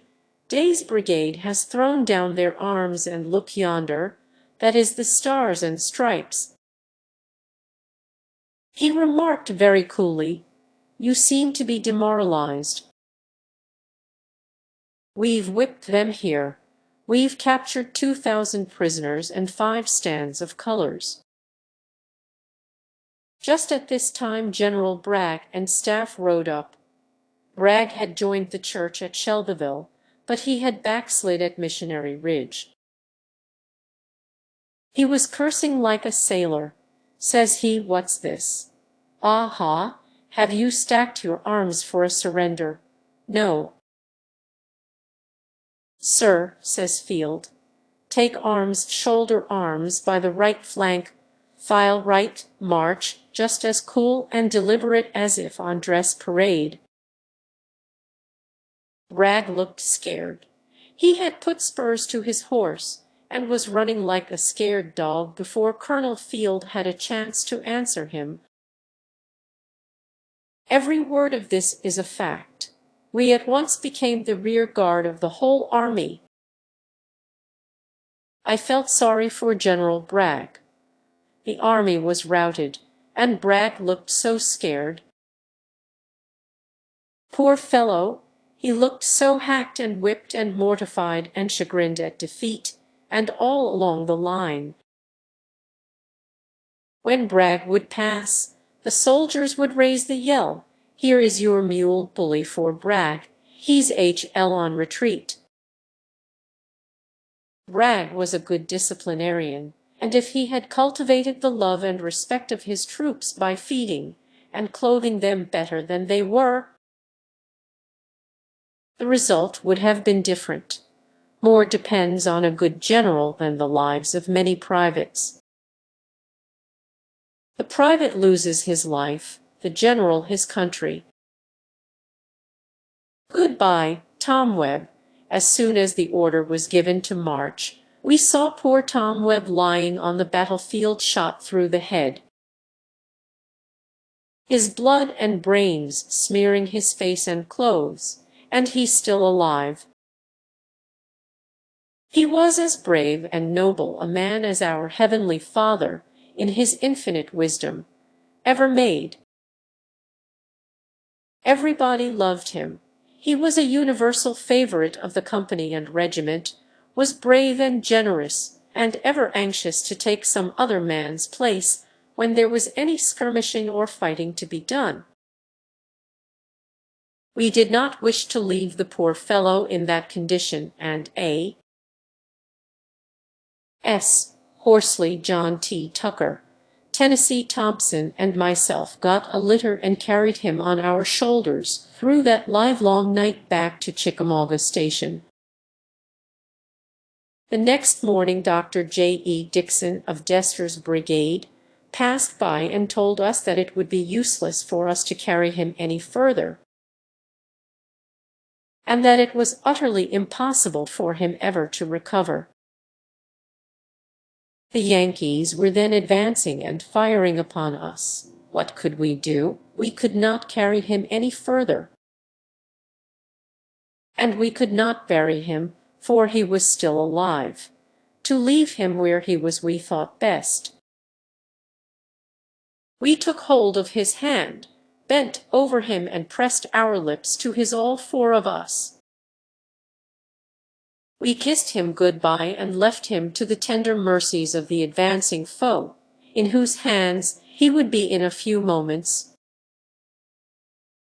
No doubt they laughed and jeered at the dying rebel. It mattered not what they did, for poor Tom Webb's spirit, before the sun went down, was with God and the holy angels. He had given his all to his country. Oh, how we missed him! It seemed that the very spirit and life of Company H had died with the death of good, noble, and brave Tom Webb. I thank God that I am no infidel, and I feel and believe that I will again see Tom Webb. Just as sure and certain, reader, as you are now reading these lines, I will meet him up yonder. I know I will. The rear guard, When we had marched about a mile back in the rear of the battlefield, we were ordered to halt so that all stragglers might pass us. As we were detailed as the rear guard, while resting on the roadside, we saw Day's brigade pass us. They were gunless, cartridge-boxless, knapsackless, canteenless, and all other military accoutermentsless, and swordless and officerless, and they all seemed to have the possum grins, like Bragg looked, and as they passed our regiment, you never heard such fun made of a parcel of soldiers in your life. Every fellow was yelling at the top of his voice, "Yaller hammer! Alabama, flicker, flicker, flicker, yaller hammer! Alabama, flicker, flicker, flicker!" I felt sorry for the yellow-hammer Alabamians. They looked so hacked, and answered back never a word, when they had passed 2 pieces of artillery past us. They were the only 2 pieces not captured at Missionary Ridge, and they were ordered to immediately precede us in bringing up the rear. The whole rear guard was placed under the command of the noble, generous, handsome, and brave General Gist of South Carolina. I love General Gist, and when I mention his name tears gather in my eyes. I think he was the handsomest man I ever knew. Our army was a long time crossing the railroad bridge across Chickamauga River. Maney's brigade of Chetham's division and General L. E. Polk's brigade of Cleburn's division formed a sort of line of battle, and had to wait until the stragglers had all passed. I remember looking at them, and as they passed I could read the character of every soldier. Some were mad, others cowed, and many were laughing. Some were cursing Bragg, some the Yankees, and some were rejoicing at the defeat. I cannot describe it. It was the first defeat our army had ever suffered, but the prevailing sentiment was anathemas and denunciations hurled against Jeff Davis for ordering Longstreet's corps to Knoxville and sending off Generals Wheeler's and Forrest's cavalry, while every private soldier in the whole army knew that the enemy was concentrating at Chattanooga. Chickamauga Station. When we arrived at Chickamauga Station, our brigade and General Lucius E.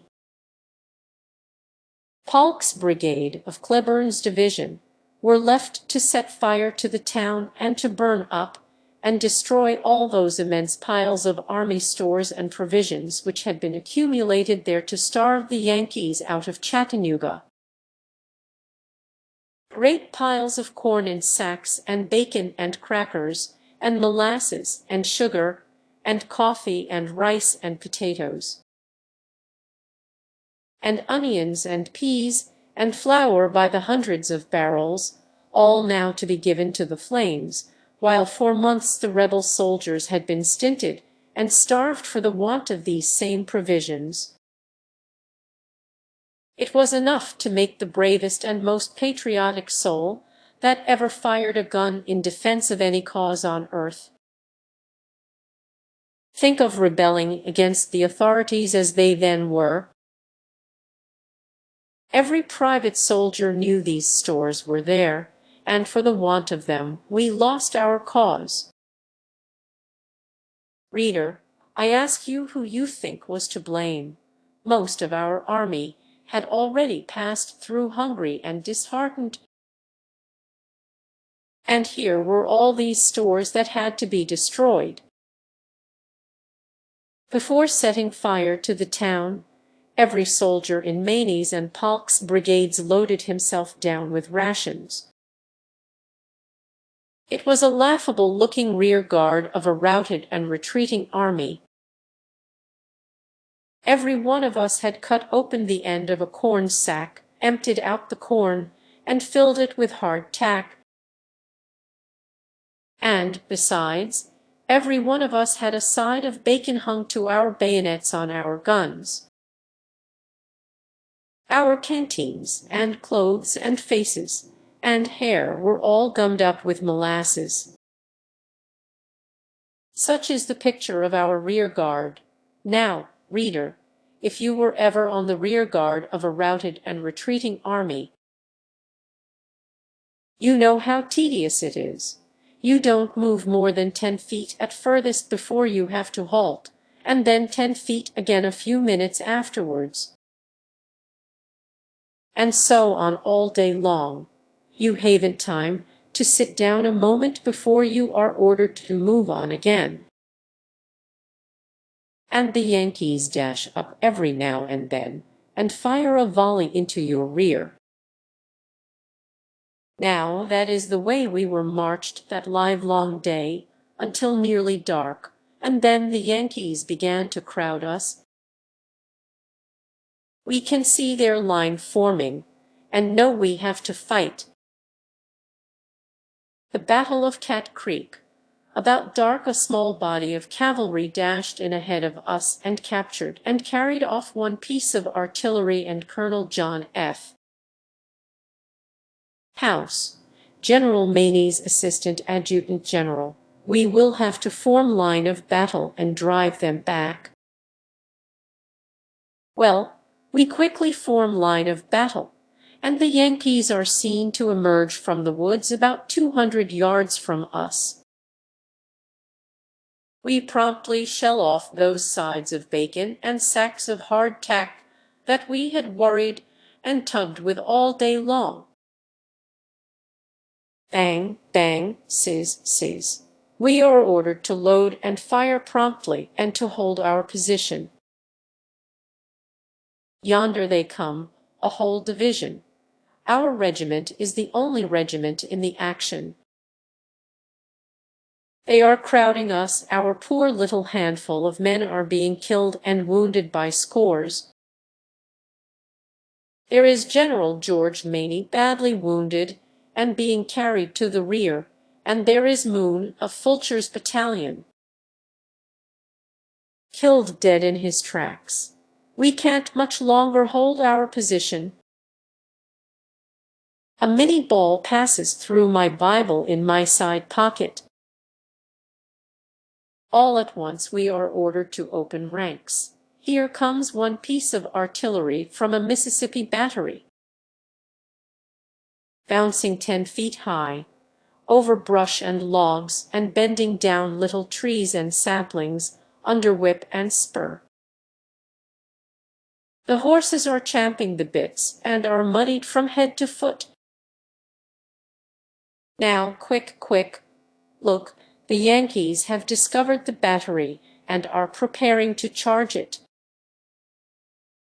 Unlimber, horses and caisson to the rear. Number 1 shrapnel, load, fire boom, boom, load a blowyet boom, boom. I saw Sam C. fall badly wounded and carried to the rear. I stopped firing to look at Sergeant Doyle how he handled his gun. At every discharge it would bounce and turn its muzzle completely to the rear, when those old artillery soldiers would return it to its place, and it seemed they fired a shot almost every 10 seconds. Fire, men, our muskets roll and rattle, making music like the kettle and bass drum combined. They are checked, we see them fall back to the woods, and night throws her mantle over the scene. We fell back now, and had to strip, and wade Chickamauga River. It was up to our armpits, and was as cold as charity. We had to carry our clothes across on the points of our bayonets. Fires had been kindled every few yards on the other side, and we soon got warmed up again. Ringgold Gap. I had got as far as Ringgold Gap when I had unconsciously fallen asleep by a fire, it being the fourth night that I had not slept a wink. Before I got to this fire, however, a gentleman whom I never saw in my life, because it was totally dark at the time, handed me a letter from the old folks at home, and a good suit of clothes. He belonged to Colonel Breckinridge's cavalry, and if he ever sees these lines, I wish to say to him, God bless you, old boy. I had lost every blanket and vestige of clothing, except those I had on. At Missionary Ridge, I laid down by the fire and went to sleep, but how long I had slept I knew not, when I felt a rough hand grab me and give me a shake. And the fellow said, Are you going to sleep here, and let the Yankees cut your throat? I opened my eyes and asked, Who are you? He politely and pleasantly, yet profanely, told me that he was General Walker. The poor fellow was killed the 22nd of July at Atlanta, and that I had better get further. He passed on and waked others. Just then General Cleburne and staff rode by me, and I heard one of his staff remark, General, here is a ditch or gully that will make a natural breastwork. All I heard General Cleburne say was, I saw General Lucius E. Polk's brigade form on the crest of the hill. I went a little further and laid down again and went to sleep. How long I had lain there, and what was passing over me, I know nothing about, but when I awoke, here is what I saw. I saw a long line of blue coats marching down the railroad track. The first thought I had was, well, I am gone up now, sure, but on second sight, I discovered that they were prisoners. Cleburne had had the doggondest fight of the war. The ground was piled with dead Yankees. They were piled in heaps. The scene looked unlike any battlefield I ever saw. From the foot to the top of the hill was covered with their slain, all lying on their faces. It had the appearance of the roof of a house shingled with dead Yankees. They were flushed with victory and success, and had determined to push forward and capture the whole of the rebel army, and set up their triumphant standard at Atlanta, then exit Southern Confederacy. But their dead were so piled in their path at Ringgold Gap that they could not pass them. The Spartans gained a name at Thermopylae, in which Leonidas and the whole Spartan army were slain while defending the pass. Cleburne's division gained a name at Ringgold Gap, in which they not only slew the victorious army, but captured 5,000 prisoners besides. That brilliant victory of Cleburne's made him not only the best general of the Army of Tennessee, and covered his men with glory and honor of heroes, but checked the advance of Grant's whole army.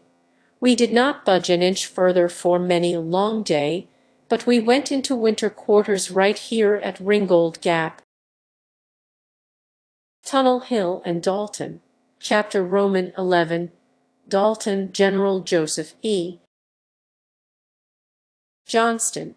General Joseph E. Johnston now took command of the army. General Bragg was relieved, and had become Jeff Davis, war advisor at Richmond, Virginia. We had followed General Bragg all through this long war. We had got sorter used to his ways, but he was never popular with his troops. I felt sorry for him. Bragg's troops would have loved him if he had allowed them to do so, for many a word was spoken in his behalf. After he had been relieved of the command, as a general I have spoken of him in these memoirs, not personally. I try to state facts so that you may see, reader, why our cause was lost. I have no doubt that Bragg ever did what he thought was best.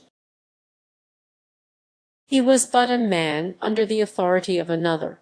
But now, allow me to introduce you to old Joe.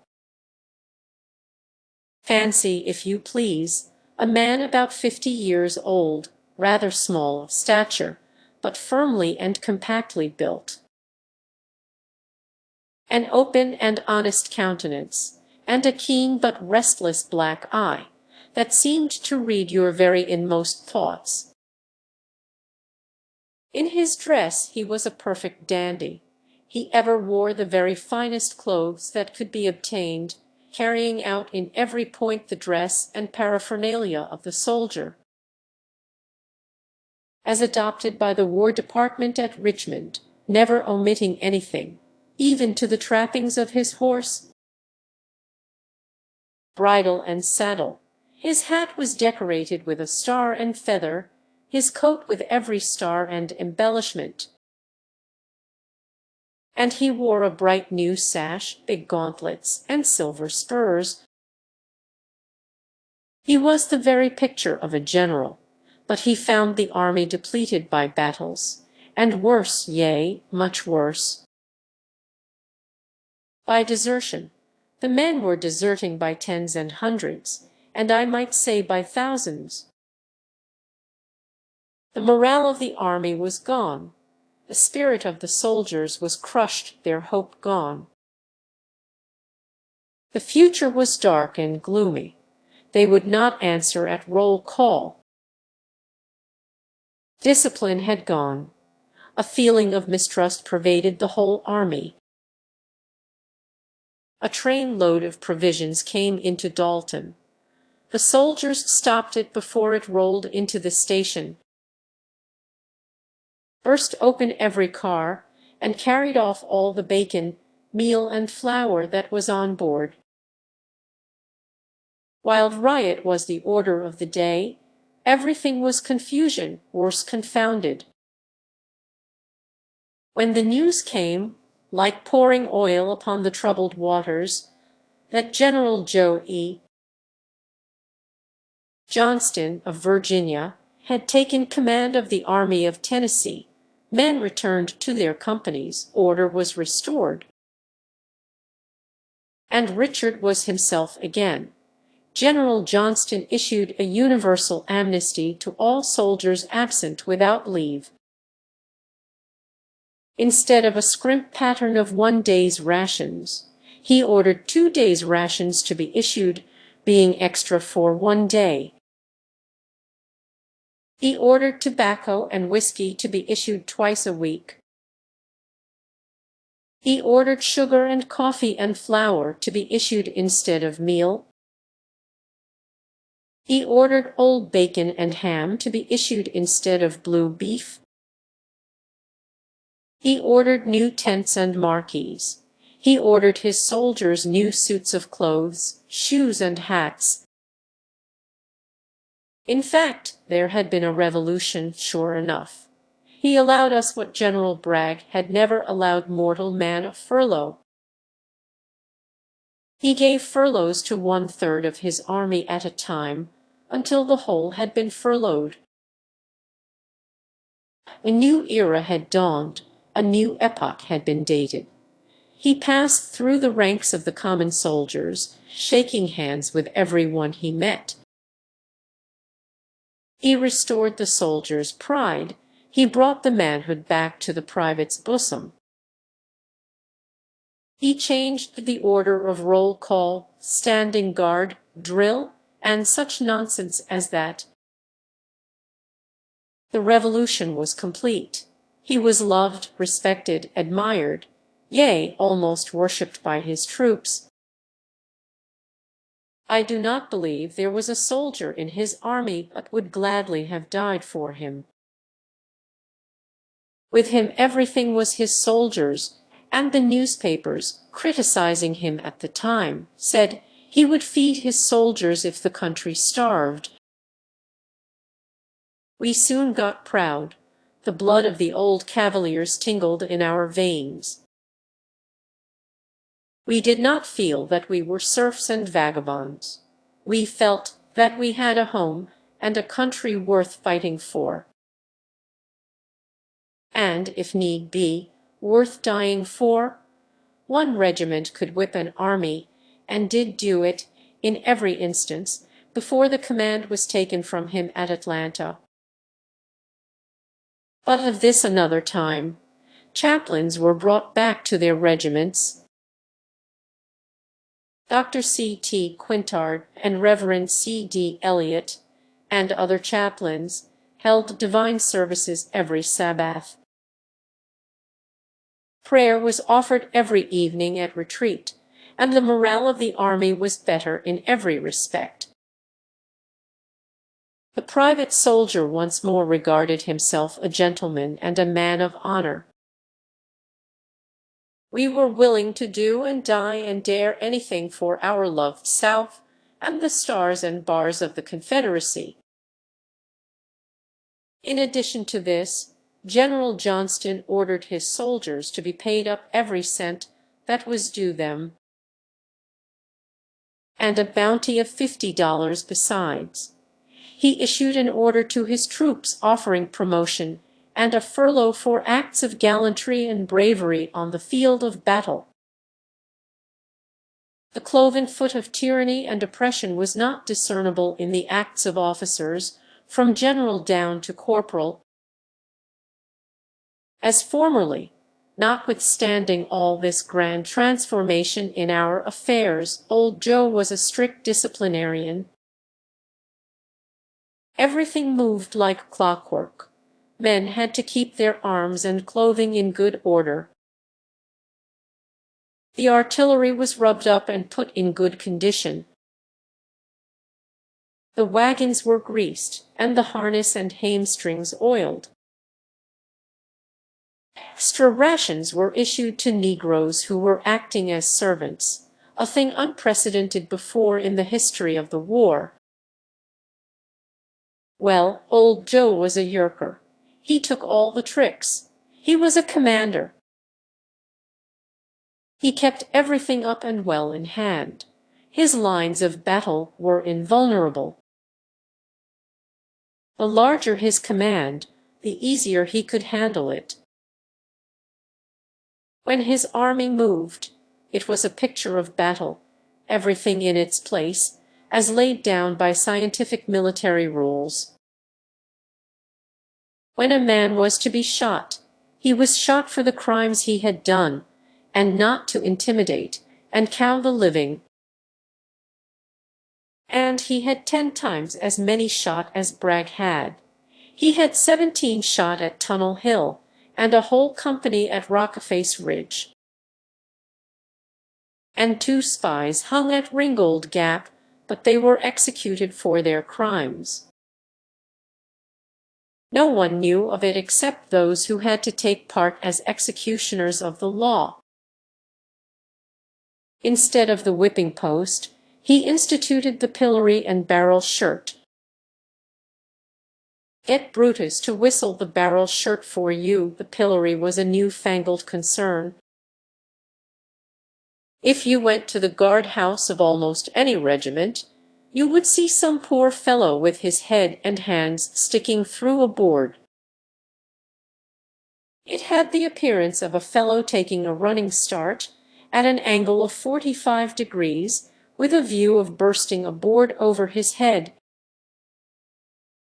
But when the board burst his head, and both his hands were clamped in the bursted places, the barrel shirt brigade used to be marched on drill and parade. You could see a fellow's head and feet, and whenever one of the barrels would pass, you would hear the universal cry, "Come out of that barrel, I see your head and feet sticking out." There might have been a mortification, and a disgrace in the pillory and barrel shirt business to those that had to use them. But they did not bruise and mutilate the physical man. When one of them had served out his time, he was as good as new. Old Joe had greater military insight than any general of the South, not excepting even Lee. He was the born soldier, seemed born to command. When his army moved, it moved solid. Cavalry, artillery, wagon train, and infantry stepped the same tread to the music of the march. His men were not allowed to be butchered for glory, and to have his name and a battle fought, with the number of killed and wounded. Go back to Richmond for his own glory. When he fought for victory, not for glory. He could fall back right in the face of the foe as quietly and orderly as if on dress parade. And when his enemies crowded him a little too closely, he would about face and give them a terrible chastisement. He could not be taken by surprise by any flank movement of the enemy. His soldiers were to him his children. He loved them. They were never needlessly sacrificed. He was always ready to meet the attack of the enemy. When his line of battle was formed, it was like a wall of granite. His adversaries knew him, and dreaded the certain death that awaited them. His troops were brave, they laughed in the face of battle. He had no rear guard to shoot down anyone who ran. They couldn't run, the army was solid. The veriest coward that was ever born became a brave man and a hero under his manipulation. His troops had the utmost confidence in him and feared no evil. They became an army of veterans, whose lines could not be broken by the armies of the world. Battle became a pastime and a pleasure, and the rattle of musketry and roar of cannon were but the music of victory and success. Commissaries. Before General Joseph E. Johnston took command of the Army of Tennessee, the soldiers were very poorly fed. It is true, but the blame was not entirely attributable to General Bragg. He issued enough and more than enough to have bountifully fed his army, but there was a lot of men in the army,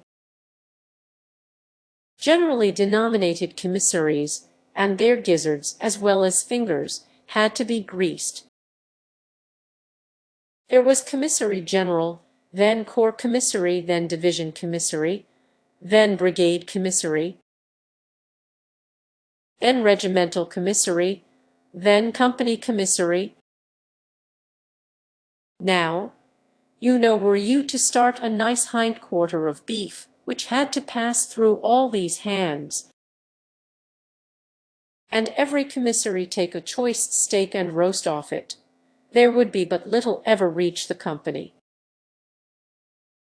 And the poor man among the Johnnies had to feast like bears. In winter they had to suck their paws, but the rich Johnnies who had money could go to almost any of the gentlemen-denominated commissaries. They ought to have been called cormorants, and buy of them much nice fat beef, and meal and flour, and sugar and coffee, and nice canvassed hams, etc. I have done it many times. They were keeping back the rations that had been issued to the army, and lining their own pockets. But when General Johnston took command, this manipulating business played out. Rations would spile on their hands. Othello's occupation was gone. They received only $140 a month then, and the high private got plenty to eat. and Mr. Cormorant quit making as much money as he had heretofore done. Were you to go to them and make complaint, they would say, "I have issued regular army rations to your company, and what is left over is mine," and they were mighty exact about it. Dalton. We went into winter quarters at Dalton, and remained there during the cold, bad winter of 1863–64, about 4 months. The usual routine of army life was carried on day by day, with not many incidents to vary the monotony of camp life. But occasionally the soldiers would engage in a snowball battle, in which generals, colonels, captains, and privates all took part. They would usually divide off into 2 grand divisions, one line naturally becoming the attacking party,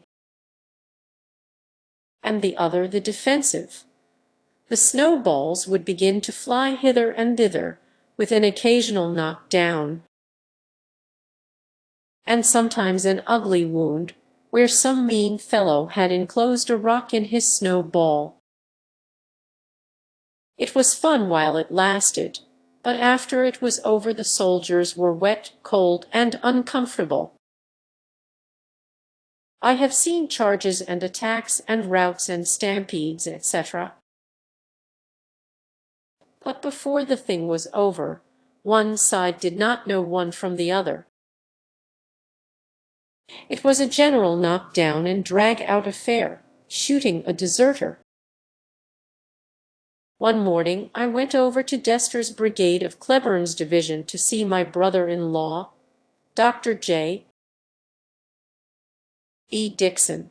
The snow was on the ground, and the boys were hard at it, snowballing.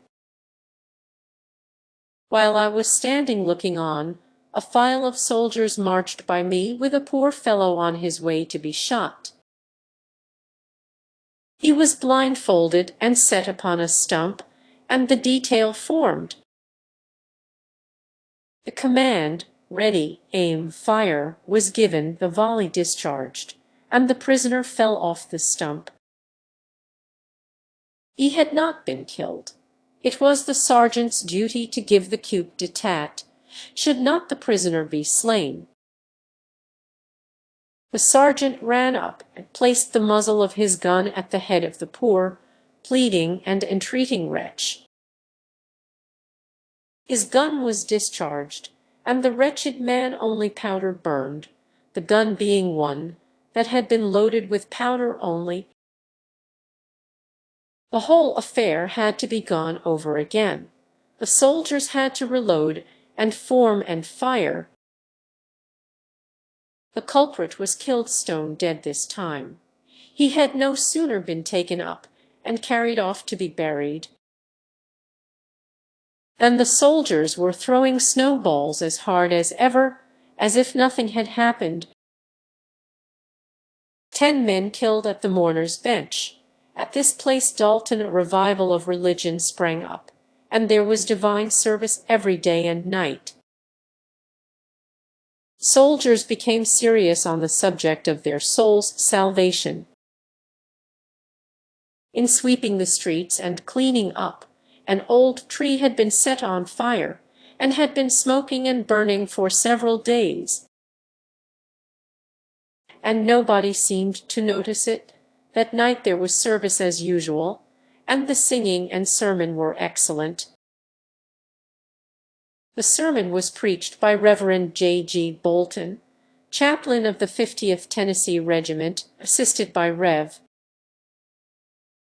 C. D. Elliott, the services being held in the 4th Tennessee Regiment. As it was the custom to call up mourners, a long bench had been placed in proper position for them to kneel down at. 10 of them were kneeling at this mourner's bench, pouring out their souls in prayer to God, asking Him for the forgiveness of their sins and for the salvation of their souls, for Jesus Christ their Redeemer's sake, when the burning tree, without any warning,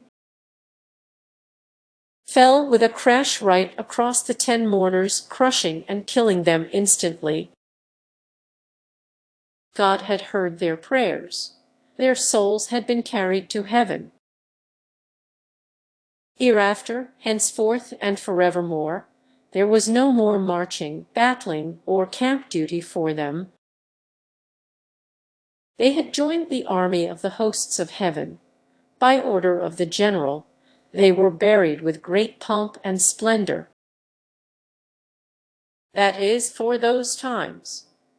Every one of them was buried in a coffin. Brass bands followed, playing the Dead March, and platoons fired over their graves. It was a soldier's funeral. The beautiful burial service of the Episcopal Church was read by Rev. Alan Tribble. A hymn was sung and prayer offered, and then their graves were filled as we marched sadly. Thanks for watching. This video book is provided by StreamBooks.